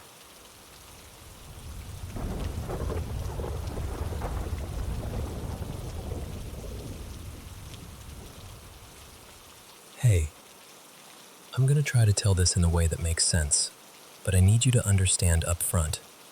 I'm not even sure what sense is supposed to feel like anymore. Most days, I can't decide what's real and what's not. And yeah, I've heard that thing people say, if you're crazy, you don't know you're crazy. But I think about it constantly. Like, what if the fact that I'm asking means nothing? What if I'm already gone and this is just me standing in the ashes, trying to name the smoke? So, I'm 19. I'm a guy. When I was little, I got diagnosed with ADHD and was on meds for a while. Eventually, I got taken off them around middle school because everyone said I was doing better. And maybe I was. Or maybe I just got better at hiding how loud my head could get. There's no big family history of schizophrenia or anything like that. At least none that anyone admits to. Just ADHD here and there. So that's what messes with me. Why do I feel like I'm walking around with a cracked lens? Why do my dreams feel like they're connected, like they're chapters from the same book? Why does everything link up in a way that makes my stomach drop? Because the dreams, if I can even call them dreams, don't feel random. They feel like nostalgic nightmares. That's the only way I know how to explain it. Like I belong there in this horrible place, and sometimes it's terrifying, but sometimes it's weirdly comforting. And I hate that I can't tell you why. When I was younger, I tried to be logical about it. I'd wake up and go, okay, dreams have rules. You can't read right, time doesn't work, you don't have full control, your brain's foggy. And for a while, that all checked out. But around 16, maybe late 15, something changed. It started with this vibration, right in the center of my head. It would happen when I laid down to sleep, not every night, but often enough that I couldn't ignore it. At first I thought it was stress, or anxiety, or maybe I was just imagining it because I'd read too much online. And I'm still skeptical, by the way. I'm not telling you this like I think I'm chosen or awakened or anything dramatic like that.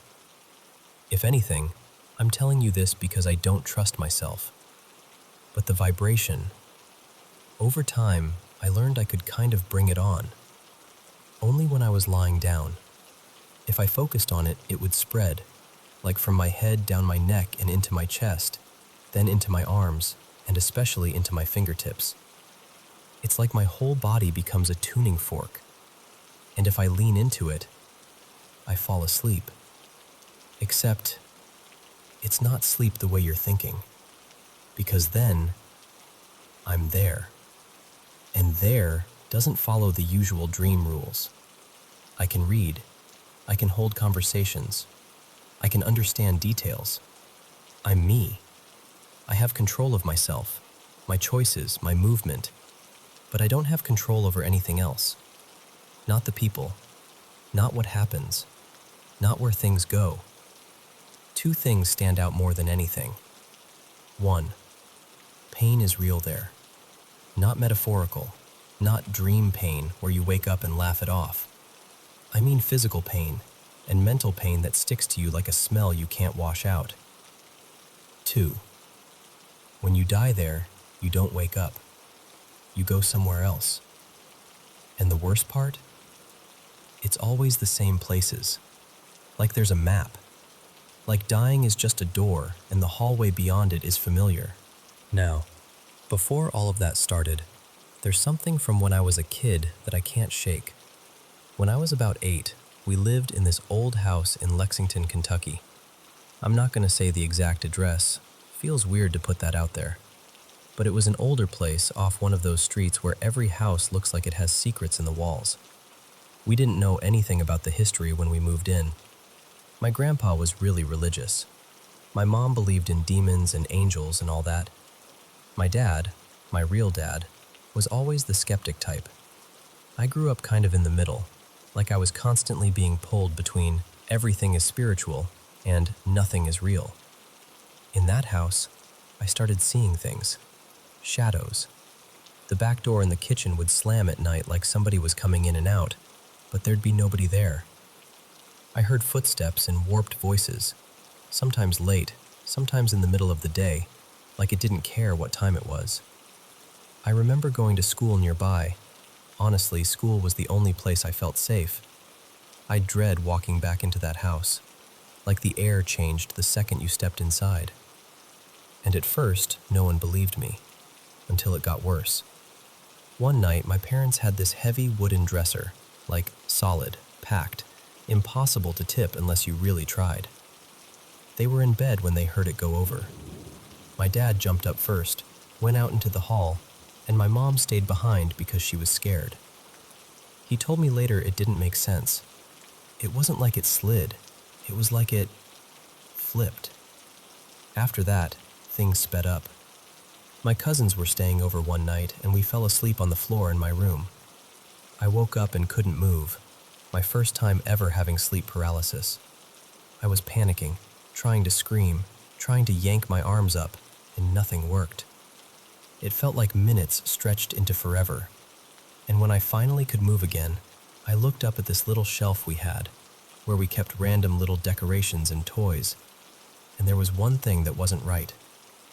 There had been this cute little dog figurine my uncle won at a fair for my mom, like a silly prize. But what I saw wasn't that.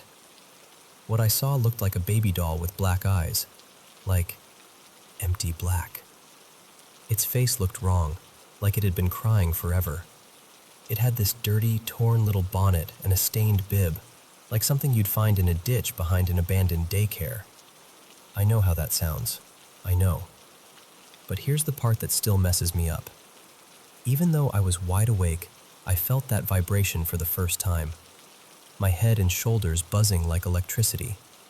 My whole body flooded with adrenaline and disgust, and something deeper, like a primal dread, like my body recognized danger before my brain could explain it.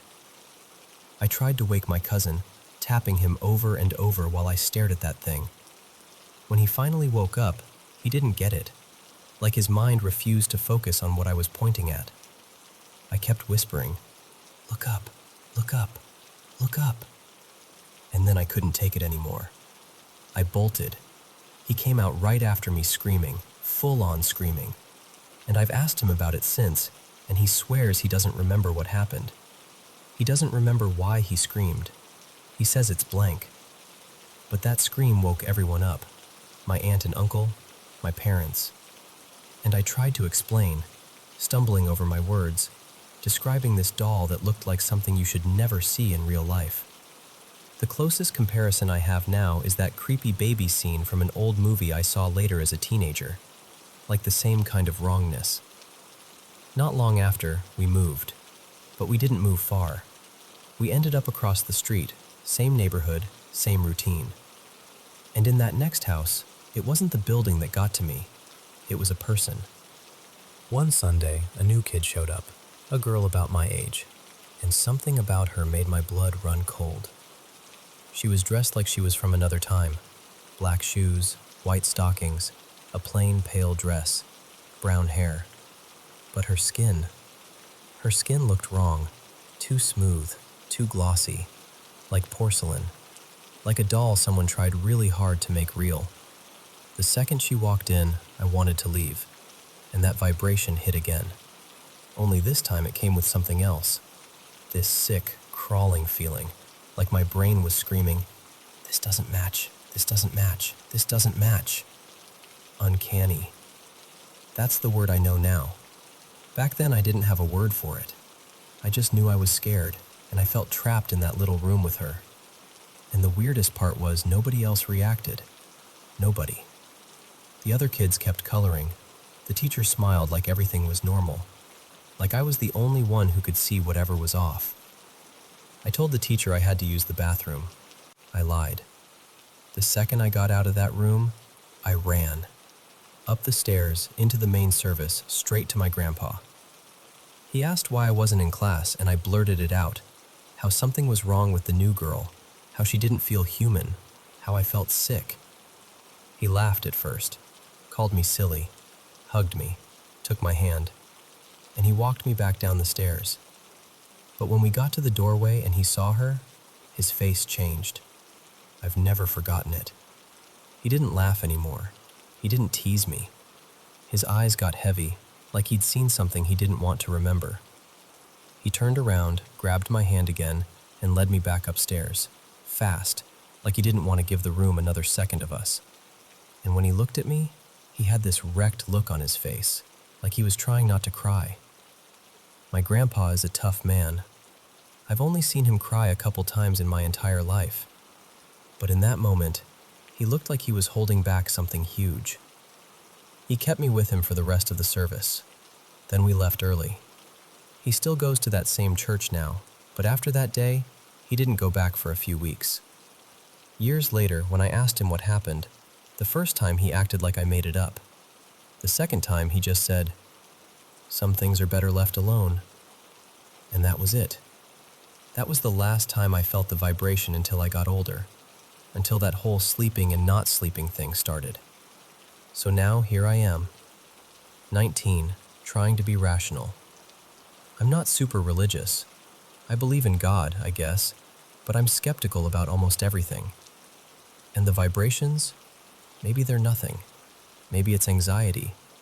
Maybe it's some weird neurological thing. Maybe it's my mind playing tricks. But then I remember the pain in that other place, and the way dying doesn't wake you up, and the same locations repeating like they're stamped into my head. And I think, if it's all imaginary, why does it have rules? Why does it feel consistent? Why does it feel like it's been waiting for me longer than I've been waiting for it? And I hate that part of me still wonders if I'm losing my mind, or if I'm finally noticing something I was never supposed to notice. Either way, I'm tired of carrying it alone. I just want someone to hear me say it out loud and not immediately decide I'm lying, or crazy, or special. I don't want special. I want real.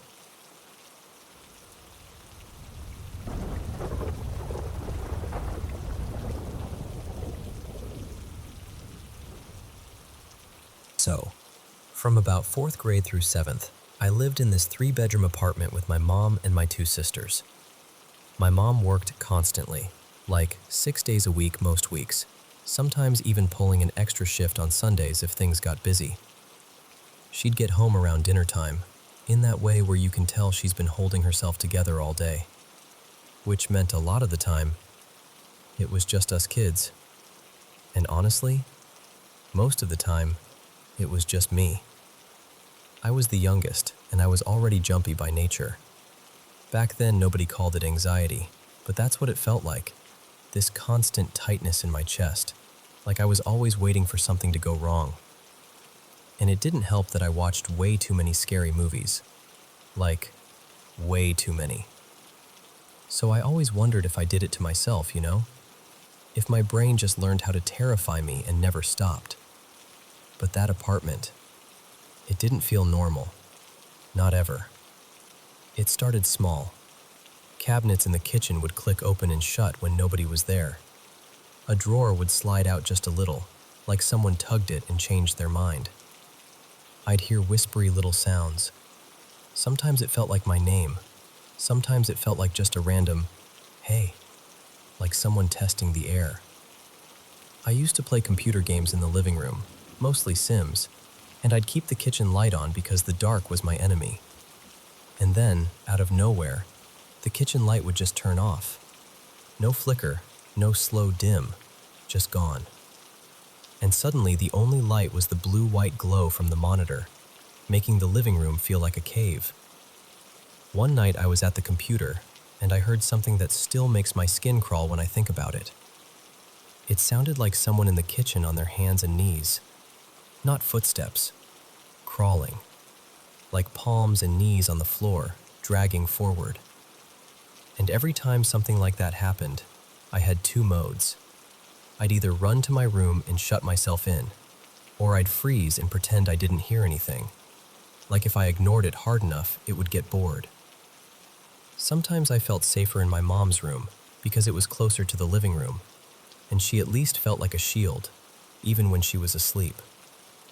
Her room had these sliding doors that opened toward the living area, and I swear to you, when I'd be out there on the couch trying to fall asleep with the TV on, the keyboard on the computer desk would start typing on its own. Not like a soft tap, hard clicks, like someone was angry or in a rush. I would just lie there staring at the ceiling, too scared to even breathe loud. And of course my imagination would paint a picture. In my head, I'd see this girl, pale, long dark hair hanging forward like a curtain, sitting at the computer with this bright, thick pink headband, like the kind kids used to wear back then. Just typing away in the dark, like she belonged there. I hated that my brain did that, but I couldn't stop it. One morning, this was like around 6 a.m. I know because the sky outside had that deep, bluish pre-sunrise glow. I had a nightmare, and I couldn't take being alone in my room anymore. So I went into my mom's room and climbed into her bed. Her sliding door to the living room was cracked open, and right away, the apartment started acting up. I heard dishes shifting in the sink. Then the cabinets. Open. Shut. Open. Like someone was pacing but using the kitchen instead of feet. I nudged my mom and whispered, "The dishes are moving." She got quiet for a second, like she heard it too. But she never believed in that stuff. She always had a rational answer ready, even half asleep. She rolled over and basically went back to sleep. But I couldn't. I lay there wide awake, listening. And I heard it move. Not like it shifted from wind, I mean wheels rolling, like someone was pulling it across the wooden balcony floor. Then, through the blinds, I saw a shadow pass the window, like a person moving in front of the glass. I didn't even scream. I just did this automatic survival thing. I dove under the covers and pulled them tight around my whole body like fabric could make me invisible. I remember thinking, if I'm fully covered, it can't see me. That moment stamped itself into my memory, like it got branded in. Another time, middle of the day, nothing scary happening, sunlight, everything normal. I was sitting on the balcony just looking up at the sky, trying to calm down like kids do without knowing that's what they're doing. The chair was right under my mom's window, and I noticed movement above me. Someone was peeking through the blinds. I could see fingertips bending them open. I could see eyes. And then, those eyes shifted and looked right at me. I shot up and yelled because I thought one of my sisters was messing with me. I ran inside ready to fight, heart pounding, embarrassed and furious and scared all at once. Nobody was there. My mom's sliding door was open. The curtains were pushed aside. I could see the whole room, empty. And after that, the feeling of being watched became constant, especially at night. My sister and I shared a room. The layout was weird. When you walked in, there was this short wall right ahead, and behind it was part of the closet. Our bunk bed was along the left side, and I slept on the bottom. And at night, I'd feel it. Like someone standing just behind that little wall near the doorway. Not moving, just there. I'd be under the blanket sweating, heart thudding so hard it felt loud enough to hear. I'd tell myself not to look, because if I looked and saw something, I didn't know what I'd do. Sometimes the cabinet in the half bath would creak open on its own. The light would shut off. I started locking the bathroom door, but I'd still hear the knob twist sometimes, like someone testing it. And I got weird habits, like I started leaving closet doors open. I don't even know why. Maybe I thought if they were open, nothing could surprise me by opening them. Or maybe I thought it would prove I wasn't scared, like the apartment was challenging me and I was trying to act tough. The full bathroom was the worst. I was terrified to shut the door. The shower drain would make these sounds that reminded me of little voices, like distant kids talking through a pipe. Even flushing the toilet felt too loud, like it would summon something, like something would leap out while the noise covered its steps. I was so tired all the time, but I fought sleep like it was dangerous. And when I did fall asleep, it was heavy and restless. Night terrors, sleep paralysis. I'd get so sleep deprived I'd nod off in school and jerk awake feeling trapped in my own body. I still don't know how I functioned. A couple times I woke up and my mattress was shaking. Not like a small vibration, like it was being jostled up and down fast, like somebody had grabbed the bed and was trying to rattle me awake. And then there was the worst night, the one that I can still picture like a photograph. I was sleeping facing the wall, and I dreamed I saw a shadowy figure, like a person made of smoke. In the dream, I was running to my sister telling her I'd seen a ghost, and then I fell asleep inside the dream. Like dream within a dream. And when I opened my eyes for real, something was right in front of my face. At first, I thought it was a blanket or a pillow because the TV was on and the light was shifting. And then it moved. It was a face. A boy's face. His nose so close to mine it felt like they were touching. His eyes were locked on mine, like he'd been waiting for me to wake up. He looked about 11 or 12. Like a real kid. He had this soft blonde hair, a little wavy, messy in the front like he had a cowlick, and bright eyes, blue or gray blue. He was wearing pajamas, this light, silky button-up top with short sleeves and matching shorts, like something you'd see in an old photo. He was lying on his stomach on the bed, propped up on his elbows, hands close together like he was comfortable, like he belonged there. We just stared at each other. And then he smiled. Not a friendly smile, more like a smirk, like he was amused, like he'd pulled a prank and I'd fallen for it. He even swayed a little, playful, like it was funny. My entire body went cold and hot at the same time. That feeling where adrenaline explodes through you. My fingertips buzzed, my stomach dropped, my heart felt like it fell straight into my legs. I yanked the covers over my head so fast I thought I might tear them. I was shaking, sweating, holding my breath, trying not to make a sound. After a few seconds, maybe longer, I don't know, I slowly lowered the blanket just enough to peek out, and he was gone.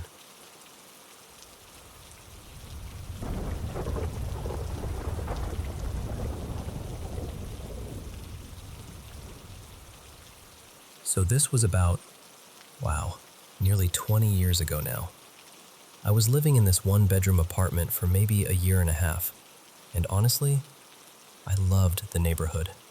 I liked the place too, most of the time, but there was always this weird feeling in it, like the air didn't fully settle.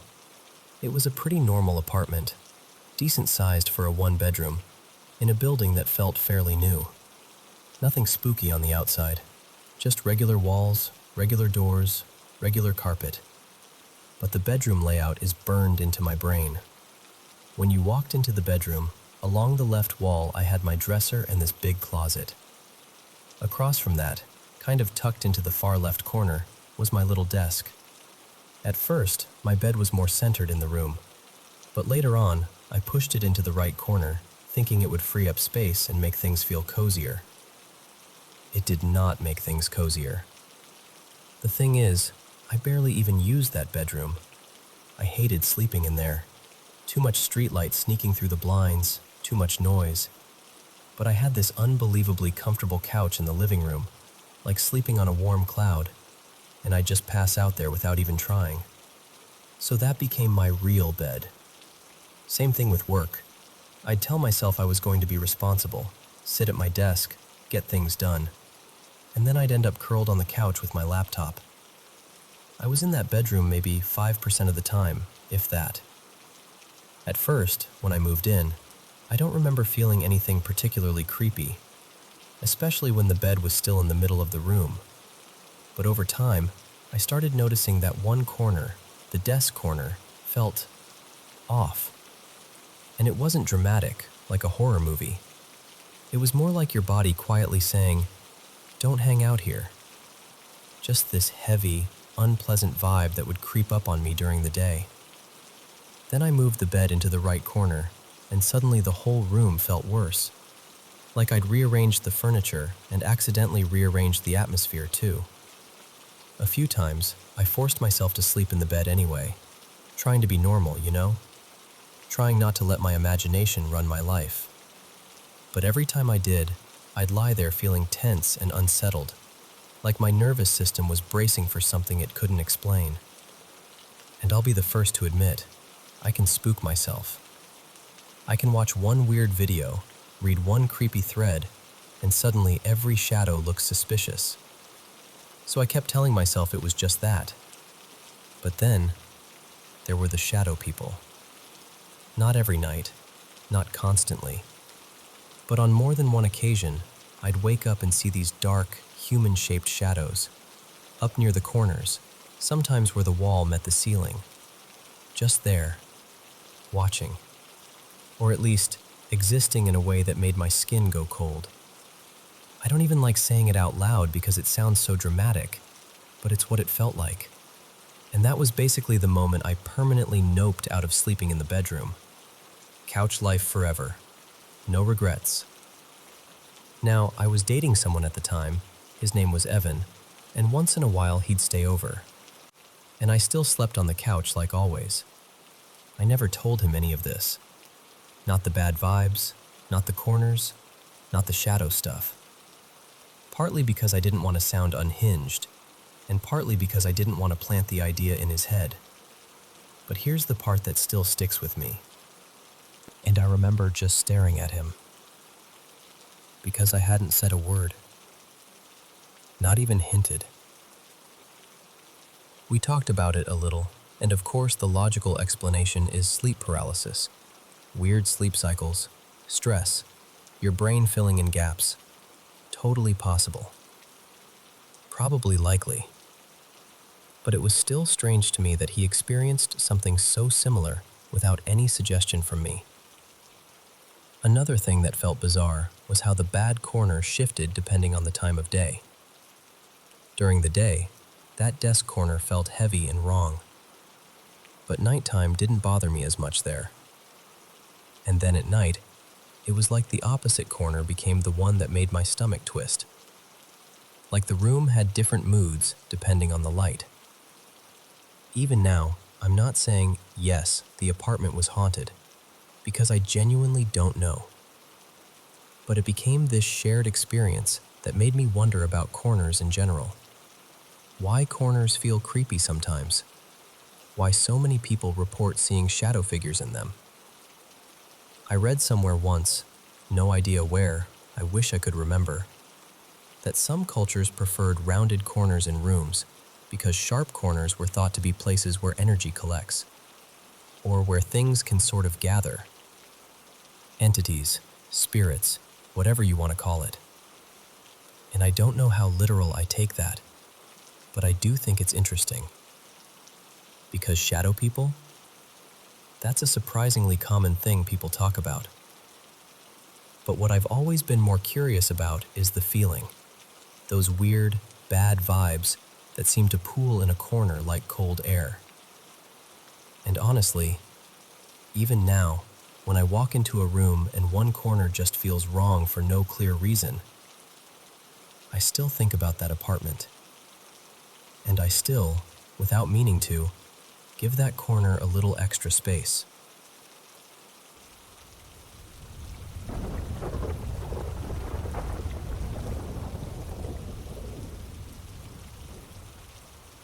So, when I was a kid, I grew up in this tiny town where people didn't just tell scary stories. They lived like they were true. Spirits, curses, bad luck that followed you home. All of it. And our house? Our house had a reputation. It was this old, slightly crooked place. Warm and homey, but with this weird feeling you couldn't quite name.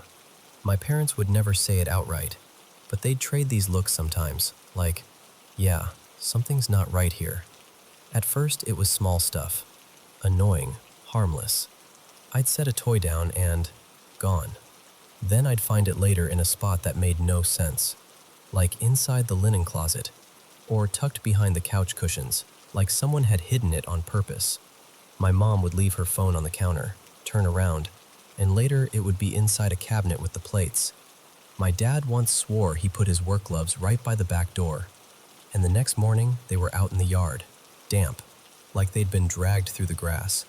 We asked around, because in a town like that, you don't keep mysteries to yourself. One neighbor, this old guy who always sat on his porch, said, "Probably a ghost. Someone passed in that house a long time ago." Real casual about it too, like it was a leaky faucet. But then there was another neighbor, a woman named Mara, always wrapped in this deep red scarf, always speaking like she knew more than she should. When my mom mentioned the missing things, Mara didn't even blink. She just tilted her head and said, real quiet, "That's not a ghost." My mom asked, "Then what is it?" Mara leaned in a little, lowering her voice like the walls might be listening. "Goblins." I actually laughed. I couldn't help it. Like, come on, goblins? That sounded like a bedtime story. But Mara didn't laugh back. She just looked right at me, and I swear the air felt colder. "They're playful at first," she said. "They like to move things, little jokes. But if you ignore them, they get bolder." And my stomach dropped because I was a kid, and the word boulder sounded like a promise. My mom asked what we were supposed to do. Mara gave this advice like it was the simplest thing in the world. Leave sweets around the house, little bowls, candies, keep them happy, and they'll stop. It sounded ridiculous, honestly, but after weeks of weird little incidents and my parents starting to look genuinely tired, desperation makes you do things you'd normally roll your eyes at. So that night, we did it.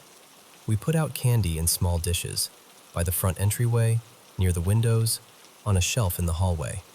My mom even slid a few pieces under my bed, like we were making an offering to something we couldn't see. And then, I'm not joking, it stopped. No more vanishing toys. No more missing phone. No more gloves showing up outside like they'd taken a midnight walk on their own. The house felt normal again. Quiet in that ordinary way, not that watching way. For a long time, I told myself it was just coincidence.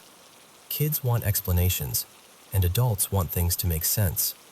So I convinced myself we'd just hit the end of whatever strange phase it was. But every once in a while, late at night, half asleep, I would hear it. A faint little sound, like giggling.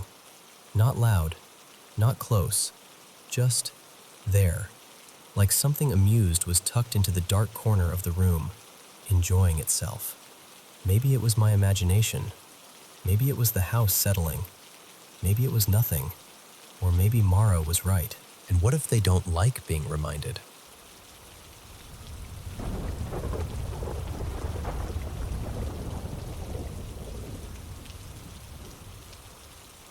Okay, so I need to say this out loud to someone, because I feel like if I keep it in my head, it just gets bigger and louder. I'm pretty sure my house is haunted. And I know how that sounds. I really do. I'm not someone who wants to believe that. For a long time, I kept telling myself it was coincidence, or me being tired, or the dog reacting to a random noise. Anything but that. But too many things have happened now. Too many very specific things. So, quick backstory. There's a small, old graveyard behind our house. Not like a big cemetery, more like a tucked-away family plot. You can see a few stones through the brush if you know where to look. It's always been there, and it's always made the backyard feel different. Not evil, just heavy sometimes. And recently, I'm embarrassed to admit this, I'd been messing around with tarot cards. Just casually. I wasn't trying to summon anything or open portals or whatever people say online. I thought it was harmless, a hobby, a way to reflect. But now I'm sitting here thinking, what if that mattered? Because a few nights ago, my partner, Miles, and I were outside late, just standing there talking. And I made this stupid joke. I said something like, I want to see what your mom saw that night. His mom, my mother-in-law, has told this story forever. Like, over 20 years ago, she swears she saw a ghost on the driveway. Not even a full person, which somehow makes it worse. She said it looked like a man in an old uniform, like from the Civil War era, but only the top half. Like shoulders and head, just moving. I joked about it. I laughed. I really wish I hadn't. Because after that, things started happening. Small at first, but so weirdly consistent. There's this one reusable water bottle we keep in the kitchen. Same spot, same counter. And it started falling over by itself. Like, not sliding, not tipping like it was unsteady. It would just clunk to the floor. It happened 3 separate times in one day. The same bottle, the same counter. Then the next day, Miles's mom came by while we were out. Later she told us she heard a knock at the front door, like an actual knock. She paused her phone call, muted the TV, walked right up, opened the door. No one. And the only other person on the property was a worker we had outside, way out back doing yard stuff. She went around and asked him if he'd knocked. He swore he didn't, and he also said he hadn't seen anyone come up the driveway. Okay, weird. But still, maybe someone knocked and walked away fast. Maybe. Except the next day, the water bottle fell again. Same one, same spot. And then yesterday morning, the doorbell rang. Not a knock, the actual doorbell. My dog exploded barking like someone was right there. And we've had contractors at the house, so I'm thinking, oh, they need something. I get up, I'm walking to the door, and I glance at the camera feed. Nobody is there. Like, nobody even close. No shadow. No person stepping away. Nothing. I still open the door because, I don't know. Part of me didn't want to admit what my brain was already whispering. One of the contractors was up on a ladder near the side of the house, so I called out, "Did you ring the bell? Do you need anything?" He looked genuinely confused and said, "No, I didn't touch it." I remember closing the door and standing there in that little quiet after, trying to act normal, trying to be the kind of person who shrugs and says, "Huh, must be a glitch." But I didn't feel normal. Then early this morning, like 1:30 a.m., it got worse. I woke up because my dog was barking, growling, and doing that deep huffing thing he only does when he thinks a stranger is inside. And the creepy part? He wasn't running to the living room like he usually does when he hears something outside. He stayed in the bedroom, planted, staring at our door. The door was cracked open just a little, and he was staring directly at that gap like he could see something I couldn't. I sat up, heart already racing, trying to whisper his name and calm him down. He stopped barking, but he didn't relax. He just kept huffing, like warning breaths, pointed straight at the doorway.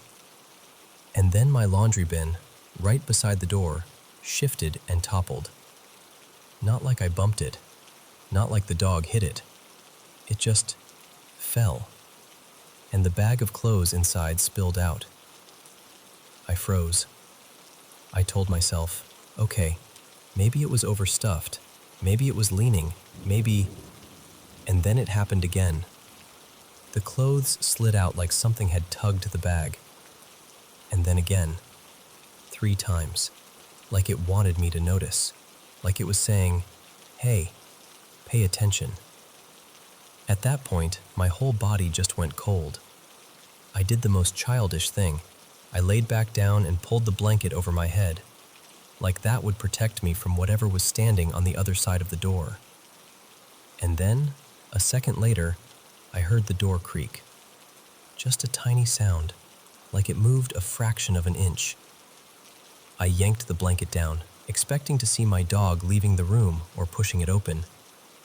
But he was right next to the bed, still staring, still tense. Miles is a heavy sleeper, but he half woke up from all of it.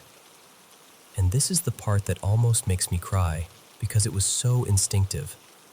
He didn't even fully open his eyes. He just said, firm, like he was talking to a real person, "Go away. You're not welcome here." And then he rolled over and fell back asleep like that was the end of it.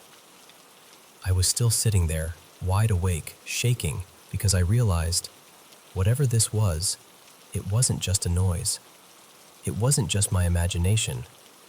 Something was interacting with the space. I pulled my dog onto the bed with me, held him close, and eventually, somehow, everything went quiet again. But it doesn't feel over. That's what scares me the most. It's only been a handful of days, and it feels like it's escalating.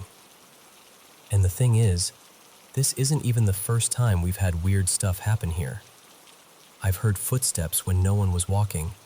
I've seen the TV shut off on its own. Our cameras have blinked off like they lost power, even though nothing else did.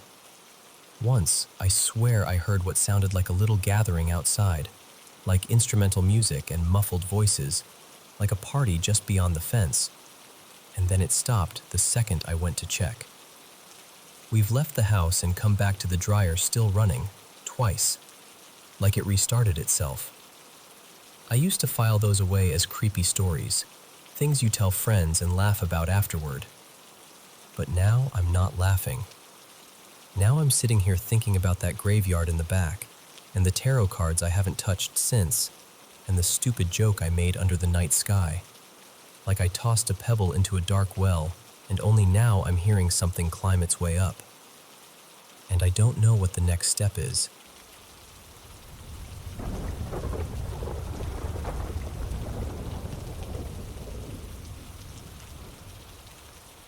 Hey, so I've been lurking in a couple paranormal spaces for a long time, just reading people's stories, trying to make sense of what they experienced.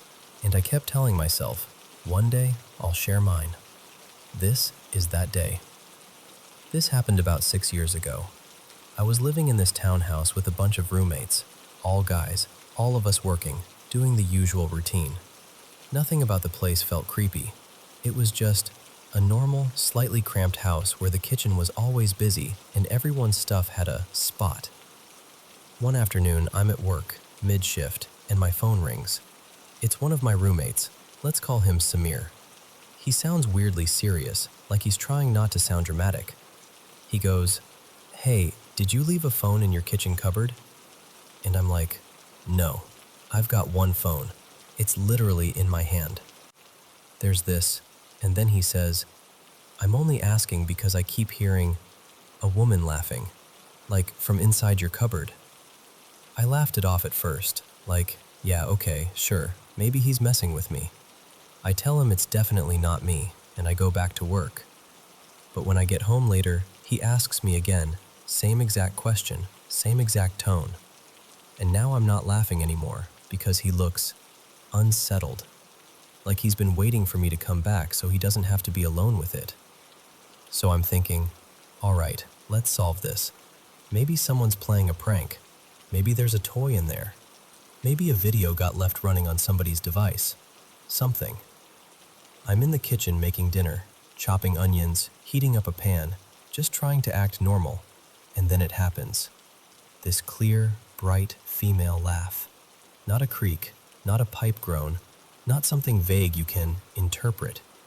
It's a laugh like someone's standing right there, amused, like she heard a joke and couldn't hold it in. My whole body went cold.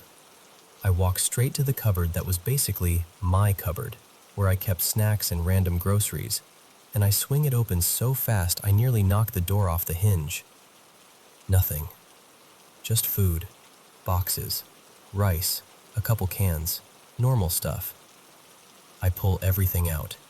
I check behind things, under things, like I'm going to find a tiny speaker taped to the back wall or a phone wedged somewhere. I even feel around the hinges, because at that point my brain is desperate to land on anything that makes sense. And a few minutes later, that same laugh again. Same tone, same presence. And I'm not going to lie to you, I got scared. Like the kind of scared where you start trying to control your breathing so nobody else notices you're rattled. At first, I tried to explain it away. I told myself maybe it was the plumbing, maybe the water pressure was doing something weird, maybe sound was carrying through the walls from a neighbor. I clung to every logical possibility I could grab. But the more it happened, the less my brain could wiggle out of what my ears were clearly hearing. It sounded like a woman, young, maybe 20s or early 30s, laughing right inside that cupboard. Now, I'm Muslim, so the way I framed it wasn't a ghost or someone who died here. In our belief, people don't come back to wander around places after they pass away. The soul moves on into the unseen, into barzakh, and there isn't just casual back and forth communication. Not like that. But we do believe in jinn, and we're taught they can imitate voices, mimic people, take different forms. Basically, they can mess with your senses if they want to. So after a while, I stopped trying to force a scientific explanation onto something that felt personal, like it was aimed at us, like it was performing. So that's what we did. We didn't invite it. We didn't talk to it. We didn't challenge it. We just tried to go on with our lives. And here's the strange part. It didn't last long. Maybe a day. maybe one night and a little into the next day. Short enough that it almost felt like it was just stopping by to see if it could get a reaction. At one point, once the initial fear wore off a little, we actually turned it into this dumb roommate moment. You know how guys can be when they're trying to act brave? We didn't tell one of the roommates what was going on. We sent him into the kitchen like, "Hey, can you grab something from the cupboard real quick?" He walks in, opens it, and right on cue, that laugh hits. He bolts. Like full sprint out of the kitchen, eyes wide, swearing under his breath, and the rest of us just lose it. We're laughing so hard we can barely stand, partly because it was funny, and partly because laughing felt like the only way to keep the fear from winning. And after that, it stopped. Like completely. No more laughter. No more weird moments.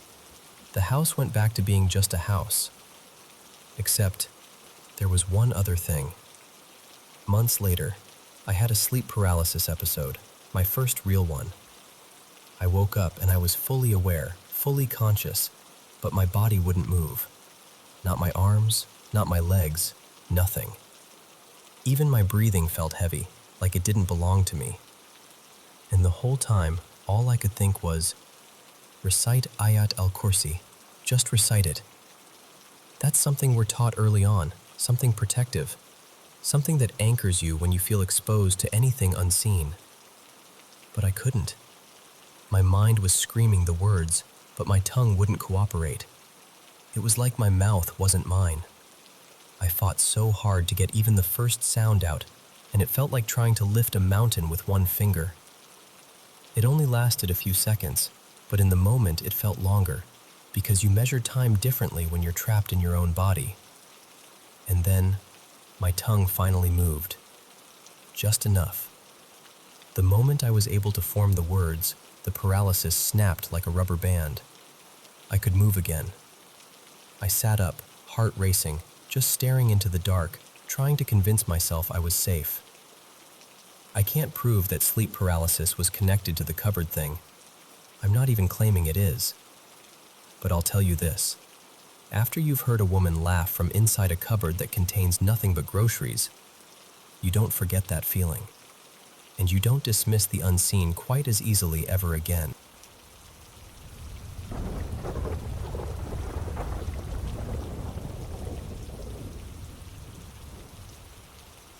Okay, so I'm just going to tell you this the way I remember it, because even talking about it makes my chest feel tight.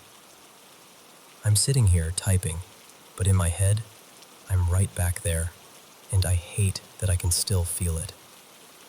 This happened a couple years back, maybe closer to 2 than 3.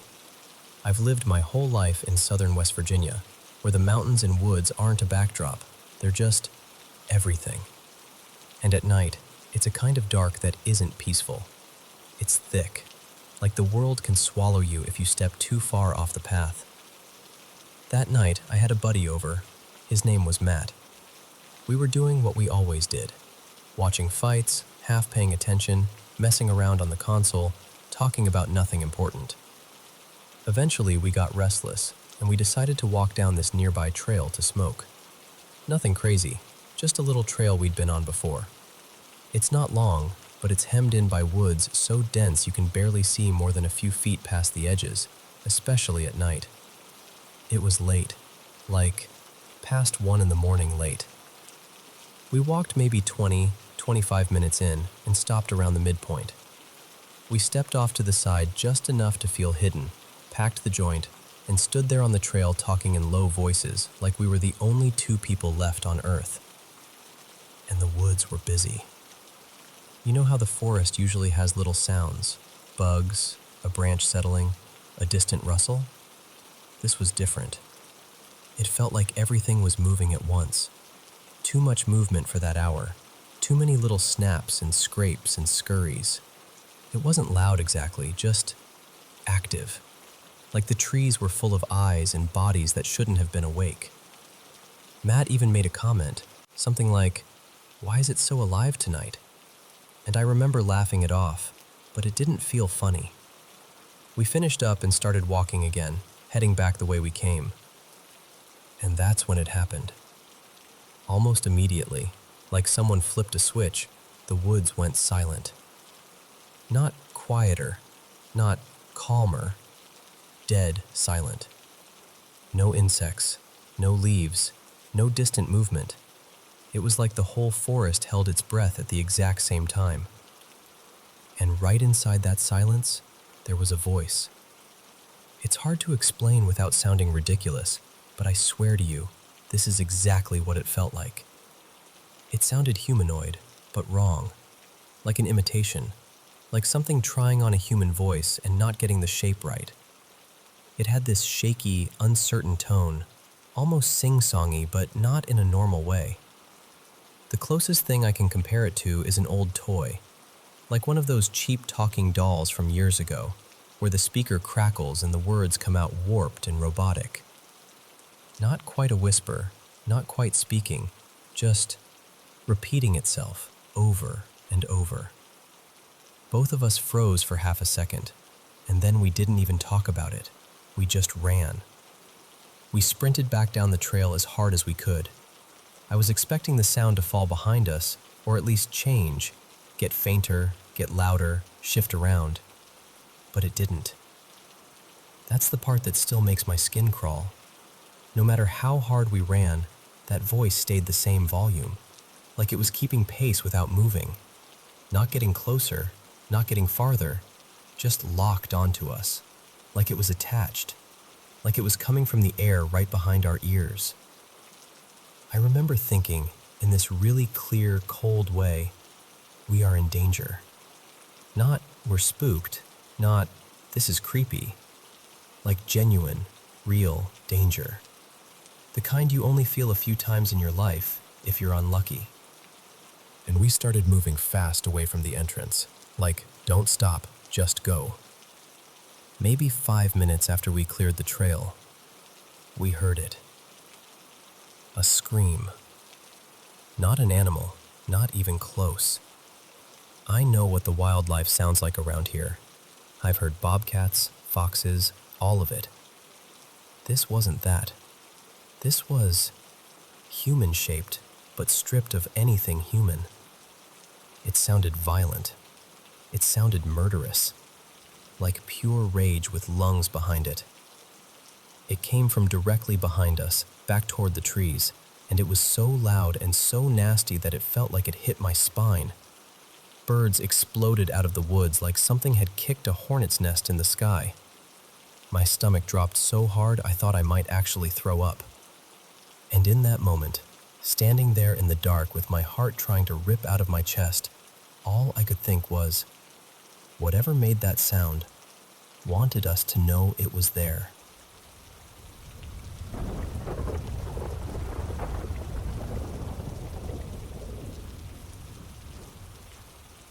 So, let me tell you about Marin. A few years back, I was dating her, and she had this calm, steady way of saying things that made you pause. Marin would tell me, without drama, without trying to impress anyone, that she could sense things most people couldn't. Feelings in rooms, shifts in the air, sometimes even presences. I mostly believed her. I mean, I wanted to. But if I'm being honest, a part of me kept waiting for something undeniable to happen. Something I could point to and say, okay, yeah, that's real. She had this emerald. Not a huge one, not flashy, but it had this deep green glow that almost looked alive in the right light. She'd wear it on a thin chain sometimes, close to her chest. And I remember noticing it early on, like really noticing it, because the first time we got intimate, she was wearing it. Later, I caught myself wondering if that mattered. Like, maybe the stone wasn't just jewelry to her. Maybe it was a kind of anchor. And if I got close enough to her, maybe I got pulled into whatever that anchor was tied to. Anyway, about 6 weeks into dating, she had to travel for a work conference across the country. Quick trip, in and out. She took the emerald with her, of course, but on the flight back, the airline lost one of her bags. And that bag had the emerald inside. If it were me, I would have been livid. I would have been on hold with customer service until my phone melted. But Marin, she barely reacted. She was disappointed, sure, but not angry. She just sat there, kind of quiet, then shrugged like she was accepting a fact the rest of us didn't have access to. "It'll come back," she said, like she wasn't hoping, like she knew. At the time, I thought she meant the airline would track down the suitcase eventually. Lost luggage turns up. It happens. So I didn't argue, but I also didn't read anything mystical into it. Weeks passed, then more weeks. No bag, no emerald. And then one Saturday, randomly, we decided to go hiking. There's this small mountain near our town that neither of us had been to. Not one of those dramatic, rocky climbs. More like a gentle trail, the kind where you can actually talk while you walk. I'd seen it on an app and said, "Let's do it." And Marin smiled like she was already saying yes before I finished the sentence. We took our time going up. The air was clear, the trail was quiet. When we finally reached the top, there was a tall radio tower and one of those big metal water tanks. Nothing scenic in a postcard way, but still, peaceful. You could see the trees rolling out in every direction, and the whole place had that stillness that makes you lower your voice without thinking. We sat down to eat lunch. A couple hikers passed us, 2, maybe 3, and then it was just empty. No footsteps, no chatter. Just us and the wind that barely existed, drifting now and then like it couldn't commit. We were talking and laughing, leaning into each other, and eventually we started kissing. Nothing wild, just that slow, comfortable kind of affection you fall into when you feel safe with someone. And then the air changed. I don't know how else to say it. One second everything was calm, and the next it was like the mountain took one huge breath and exhaled right in our faces. The wind came out of nowhere, hard, loud, whipping so strong it made that long whoosh sound, like it was moving through a tunnel. It startled me, but Marin, she went pale. "We have to go," she said, voice cracking. "Not because it's bad, it's so sad up here. Something's sad." That's what she said. Something's sad. So I didn't argue. I started packing up our food, folding things quickly, trying to steady the moment. We were both cleaning up, making sure we left no trash behind, when I spotted something in the dirt near my shoe. A flash of green. At first I thought it was a bottle shard or a piece of plastic catching light, but when I brushed the dirt aside, my stomach dropped a little. It was a necklace. A thin chain, tarnished in spots, and at the center, that deep green emerald. Marin froze when she saw it, like her brain needed a second to accept what her eyes were telling her. Then she let out this breath, half laugh, half sob, and she grabbed it with both hands like it might disappear if she didn't hold on tight enough. And suddenly she wasn't shaking anymore. She was glowing, smiling through tears, laughing like a kid who just got something back that they'd already decided was gone forever. I kept looking around, almost expecting someone to pop out and yell, "Gotcha!" But there was nobody. Just that wind, fading as quickly as it arrived, leaving behind this heavy quiet. On the walk back down, she told me something she hadn't said before. The emerald had been her grandfather's gift, given to her when she was little. She said it wasn't just sentimental. It was him. Like he'd poured something of himself into it, some promise of protection and return. She also told me she'd lost it once before, years ago, when she was a kid. It had slipped off near a river, one with a fast current. She'd cried and told her grandfather, and he'd looked at her and said very calmly, "It'll come back." And somehow, it did. A few weeks later, he handed it back to her like it was the most normal thing in the world. So when the airline lost her bag, she didn't panic. She'd already lived through the emerald coming back once. She trusted the pattern. Now, I'll be honest with you. My brain immediately tried to build a neat little explanation. Like, maybe she never lost it on the trip. Maybe it was in her pocket the whole time and she staged the whole thing.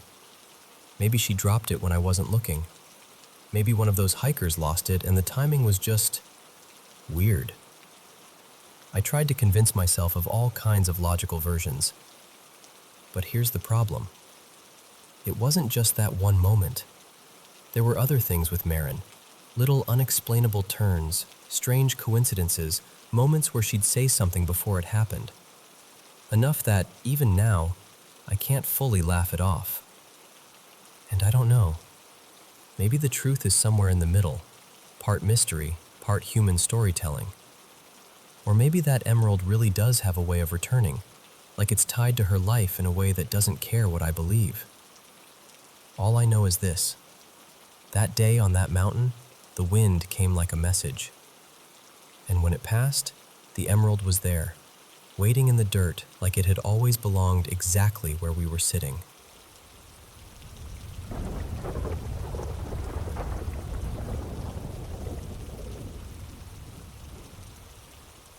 I'm going to tell you about something that still makes my stomach drop when I think about it, because I know what I heard. There's just no way I imagined it. So, a few years back, maybe 3, give or take, my sister Maris and I were living together in this little townhouse in a quiet suburban town. The kind of place where people wave even if they don't know your name, and where the edge of town turns into nothing but woods and open fields. At night it got weirdly still, like the dark had weight to it.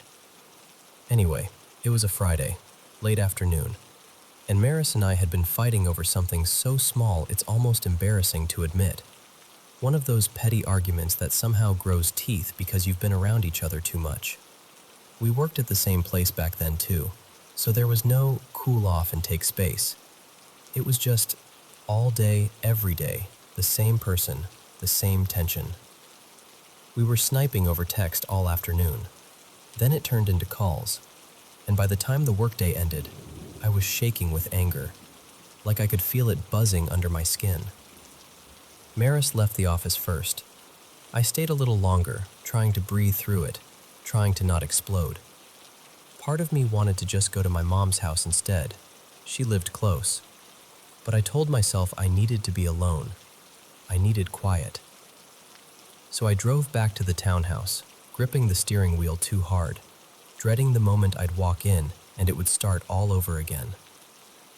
When I pulled up, the street was calm, too calm. I remember the air looking sort of dim and flat, like the evening hadn't decided if it wanted to be night yet. I walked to the front door, took a breath like I was bracing for impact, and stepped inside. The downstairs was quiet. I headed toward the kitchen, and I remember feeling this wave of relief because, thankfully, Maris wasn't down there. Her bedroom was upstairs, right above the kitchen, and you could hear everything through that ceiling. And that's when I heard her voice, clear as day. She was on the phone, and she was talking about me. Not just venting either. I mean, she was tearing me apart, calling me names, talking about my character like I was the worst person she'd ever met, saying these nasty, cruel things that didn't even sound like normal anger. It sounded like someone trying to hurt me. I stood there in the kitchen, frozen, staring at the counter like it could explain what I was hearing. And something in me just broke. I pulled out my phone and called my mom because I needed someone to ground me before I did something I couldn't take back. I told her, "Mom, it's bad. It's getting ugly. I don't know what to do." But while I'm talking to my mom, the voice upstairs suddenly shifts, like it realized I was home. And then it starts screaming. Not muffled, not distant, piercing, sharp. The kind of screaming that makes your heart jump like you've been slapped. "Get the F out!" And then worse, way worse. It was saying disgusting things, violent, hateful stuff. Stuff I don't even like repeating.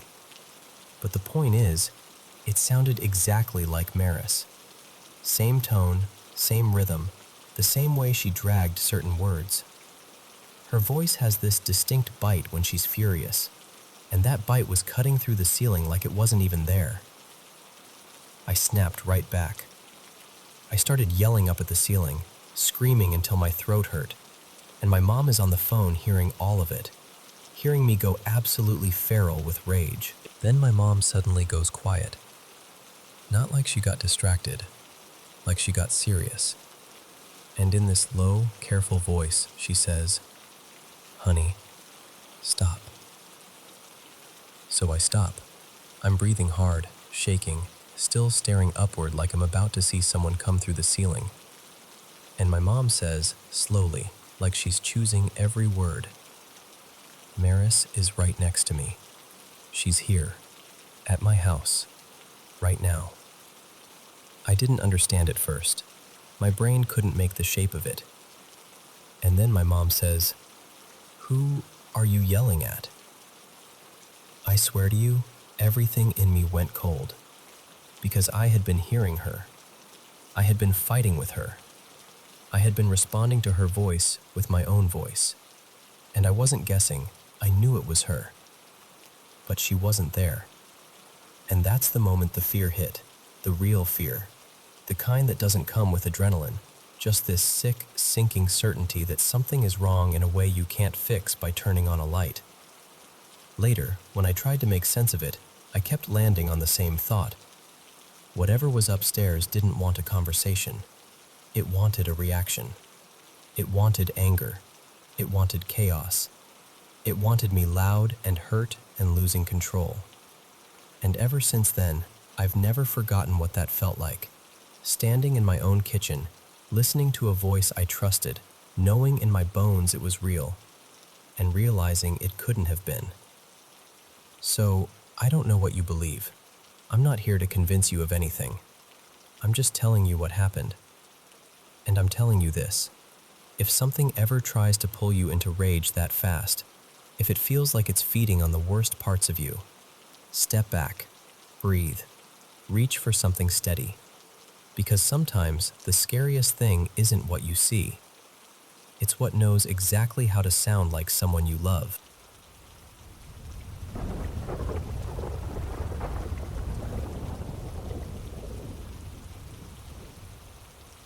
So, I grew up in this really old house, like the kind that was built before 1900, with crooked little quirks you only notice once you've lived there long enough. When I was a kid, my little brother Eli and I had our own bedrooms at first, but when he was about 3 or 4, he started having nightmares all the time. Real, panicky, shaking awake kind of nightmares. So my parents moved him into my room. And here's the thing. The entire time we shared that room, we always slept with a fan running. Not just for air. It sounds weird saying it out loud, but when I was younger, the fan made the room feel protected. Like it pushed something back. Like if the room ever got too quiet, something uncomfortable could creep in. Years later, after we'd moved out of that room and weren't sharing anymore, Eli told me something that made my stomach drop a little. He said he'd felt it too as a kid. He said the fan wasn't just noise. He felt like it kept something bad away. Like it kept spirits from getting close. I didn't even know what to say to that, because I'd never told him my reason. Then, right before my junior year of college, we moved again, into another house that was also built before 1900. This one had actually been my dad's childhood home. My grandma moved down the road into a smaller place and let us move into her old house, the one with the history and the weight to it. It even used to have servants' quarters back when it was first built, which tells you how old and layered that place really was. And in that house, there were 2 spots where I consistently felt something. The first spot was on the staircase. There's a landing where the stairs make this sharp turn, almost like the house folds back on itself. Every time I hit that turn, I'd feel uneasy. Not like I was scared of falling, more like something was right there on the other side of the wall, watching from the living room corner. Just a steady pressure, like being stared at. And there were a couple details about that exact area that always stuck with me. My grandma used to keep these old dolls on a shelf near there. Porcelain faces, glassy eyes, the whole thing. My cousin used to say those dolls gave him the creeps, like he hated even looking at them. And also, some of my earliest memories of my great-grandfather are from that same corner. During family gatherings, he would sit right there, kind of quiet, just observing. He was a gentle presence, but the fact that he was tied to that spot made it feel even more charged somehow. The second place was the kitchen at night. If I sat at the island when the house was dark, just me, maybe a little light over the stove, everything else quiet, I'd feel like something was watching me from the dining room. It wasn't far, maybe 10 or 12 feet away, but it felt like a gaze I couldn't shake. Sometimes it even felt like it wasn't inside at all, like it was outside one of the windows, just beyond the glass.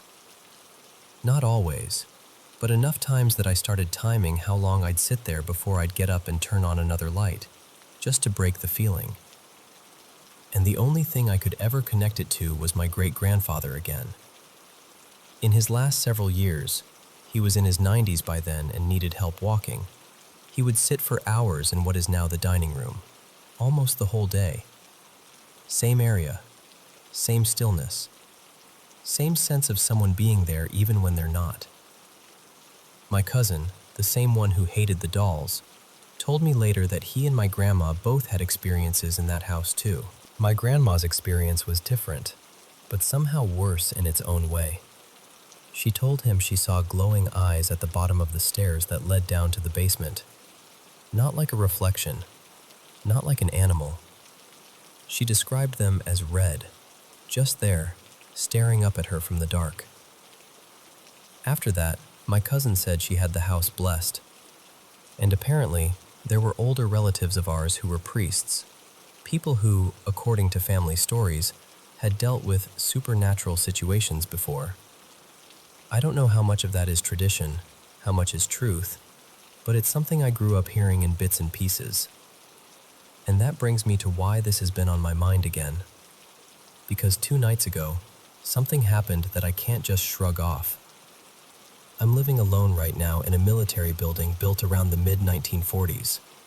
No roommate, just me. It was about 2 a.m. I was awake and looked over toward the desk across the room, and I saw this soft green glow on top of it, like the color you'd see on an alarm clock display.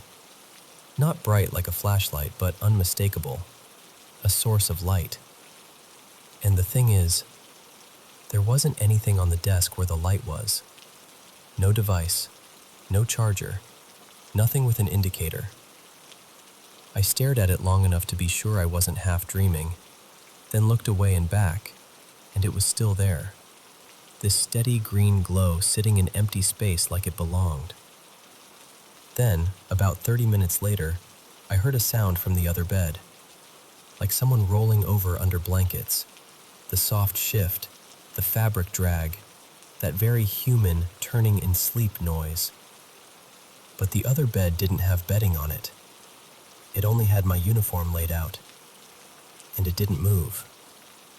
So I just sat there, frozen in that kind of silence where your brain starts begging you to explain it. Air vent, settling building, whatever, anything. But the sound was so specific, so familiar. And since then, I've had this other thing happening too. When I walk to the bathroom at night, I sometimes feel like something is behind me, keeping pace.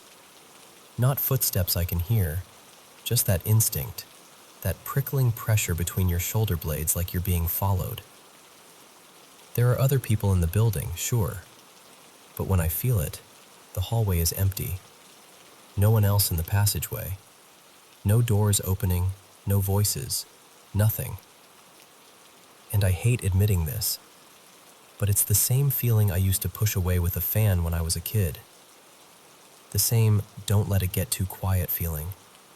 The same sense that something is present, even when you're completely alone.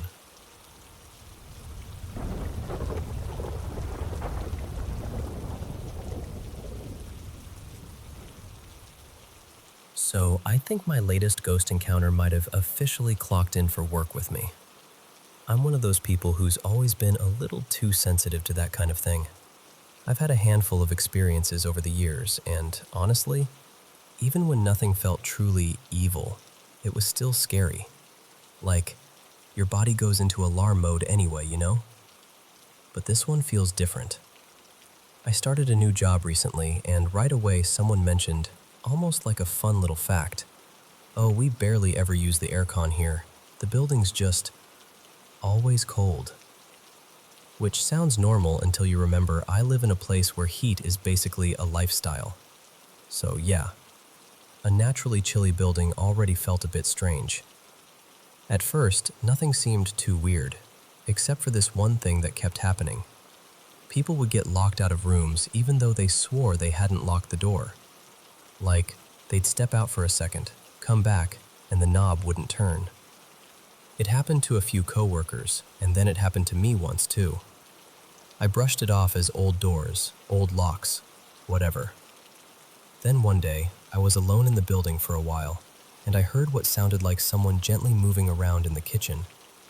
Not loud, not dramatic, just that soft, "someone's in there" kind of sound. Pots shifting, a cupboard maybe, the casual noise of a person doing small things. But here's the thing, there are only two ways into the building. One entrance was properly locked, and the other one? If anyone came in through it, I would have heard it, and they would have had to walk past me. So I go check the kitchen, half expecting to catch someone sneaking a snack or something, and there's nobody. Not a single person, no movement, just that cold, quiet air. It was odd. Not terrifying, just odd. Then today, my boss was in my office chatting with me, and we both heard these noises coming from the front room. It sounded like knocking, but not on the door, more like someone tapping something against a surface, like knuckles or maybe an object, and it was definitely inside the building. My boss actually got up and went to look, properly investigated it, walked around, checked the front area, and found nothing. No one. Later on, the aircon was switched on, and none of us had done it. There were only 3 of us working that day. No one claimed it, and it wasn't on earlier. It was just on. Like someone decided, yeah, we're doing this now. And then it clicked for me, like within the last day, what building I'm actually in. I'm gonna call it Albie's building, because I've heard people talk about it before. Shopkeepers who used to work in this building complained about a ghost. Like, genuinely complained. Not in a ha-ha spooky way, in a this place has something going on way. And last night, I had this dream that I was getting phone calls from a little boy. Not a normal dream either. It felt weirdly specific, like I woke up with that lingering feeling of, that wasn't just random. Also, I should tell you about the room I usually work in. There's this one office that has the thickest atmosphere I've ever felt. Like the air has weight. Oppressive, heavy, almost pressurized. It's hard to focus in there, like your brain gets foggy the longer you sit. I can't explain it without sounding dramatic, but it feels like the room is crowded, even when it's empty. Here's what's strange though. I don't feel scared in the building. Even though the whole building is chilly, I still like having the aircon on. The other day, I turned it on, and another woman came by and turned it off. I was sitting there feeling all stuffy and annoyed, thinking, okay, great. So when the aircon turned itself on later, without any of us doing it, I couldn't help thinking, that cheeky little ghost did that for me. Maybe it's nothing. Maybe it's just old building quirks, faulty locks, weird acoustics, touchy aircon controls. But if it is something, I don't know. It doesn't feel like it wants to scare anyone. It just feels like it wants to be noticed.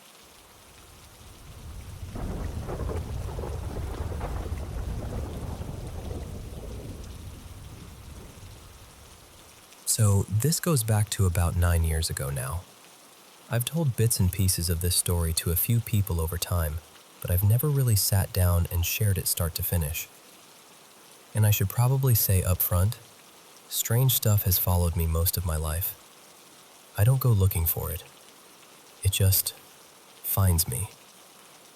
But this house was different. I was living in a small, low-income town where rentals almost never come up.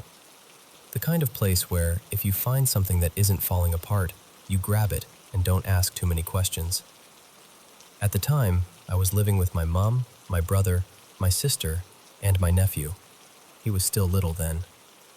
We finally found a private rental through this sweet older couple, and honestly, the house looked like a miracle. It was on the good end of a street that had a rough reputation, and it was maybe 20-ish years old, still modern, roomy, and for the first time in my life, it had air conditioning.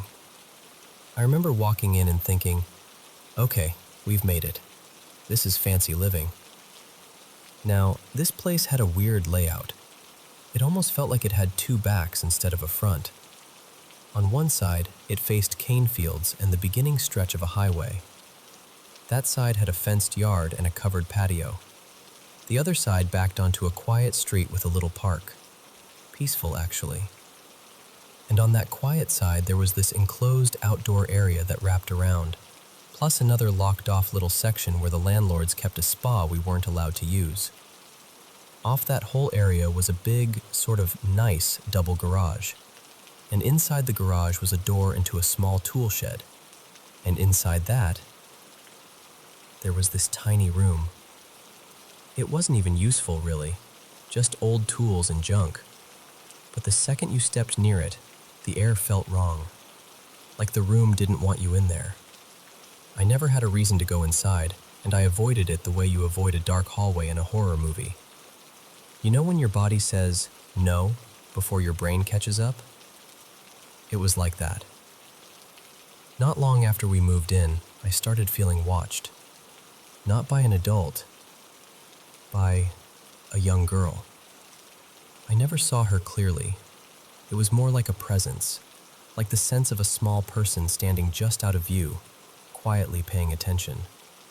And it always felt strongest near the spa and garage area, like she was tied to that part of the house. I'd be hanging laundry or walking through that outdoor space, and I'd get that prickly feeling on the back of my neck, like someone was behind me. That was unsettling but manageable. I told myself I was imagining it. Stress, new house, all that. And then something happened in town.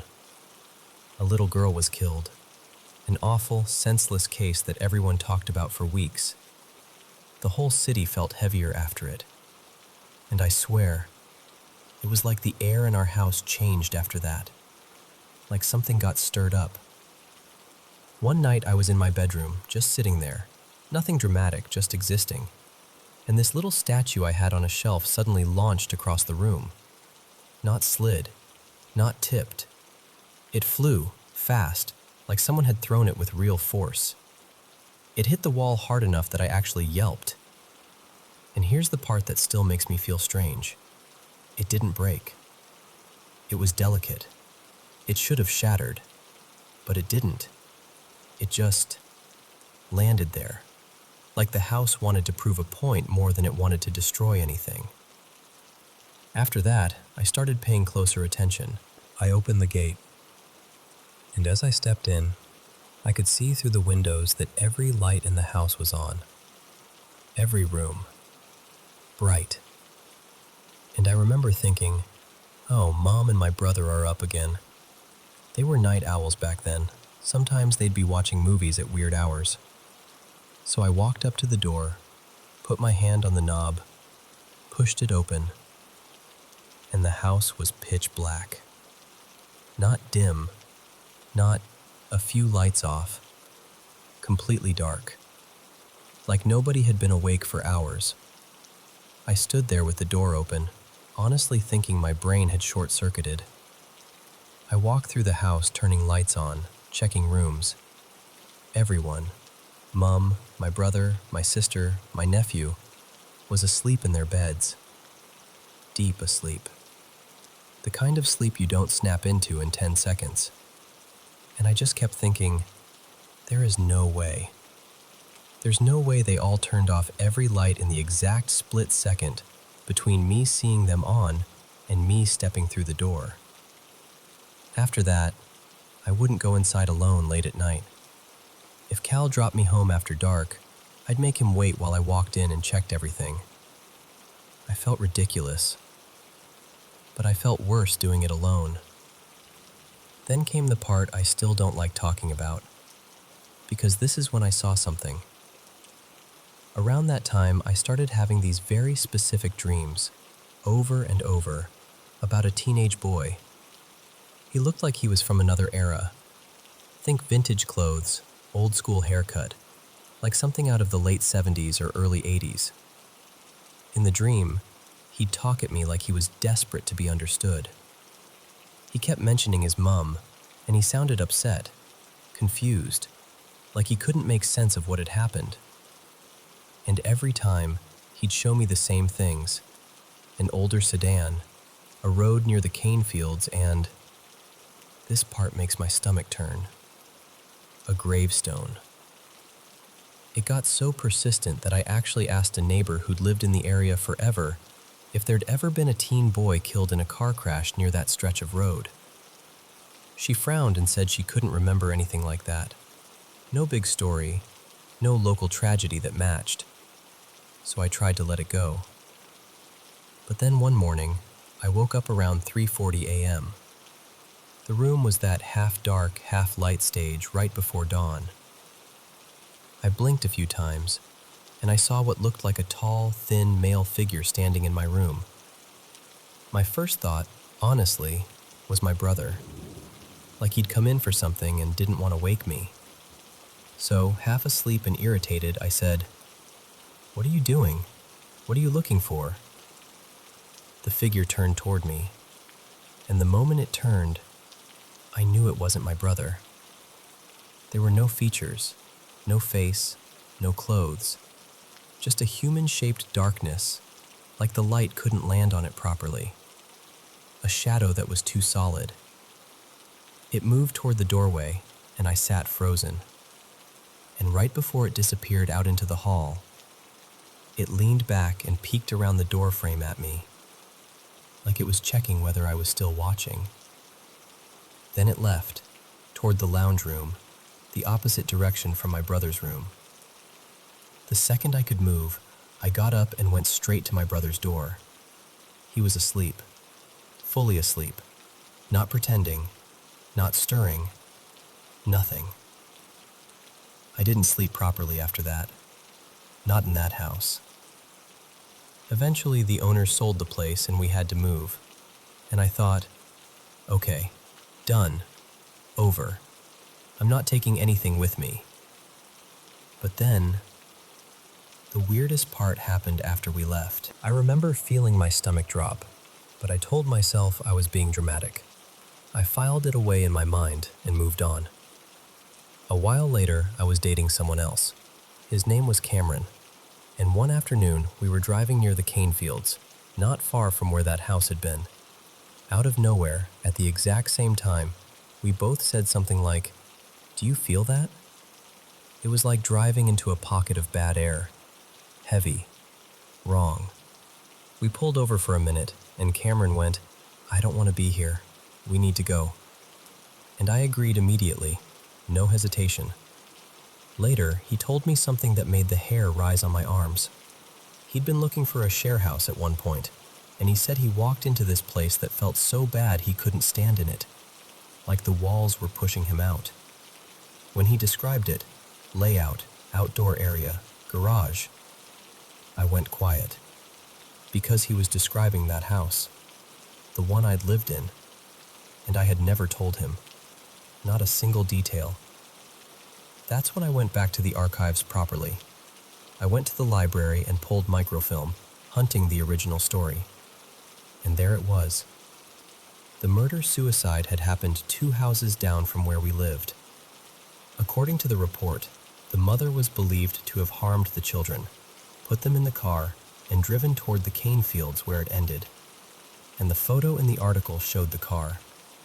It was the same kind of car from my dreams. The same shape, the same era, the same unmistakable silhouette. And the location, where it was found, was exactly in the direction the boy in my dreams kept pointing toward. And the little girl I always felt near the garage and spa area, that lined up too. The direction their home would have been from ours, just down the street. I sat there staring at the grainy print, feeling like someone had finally pulled back a curtain.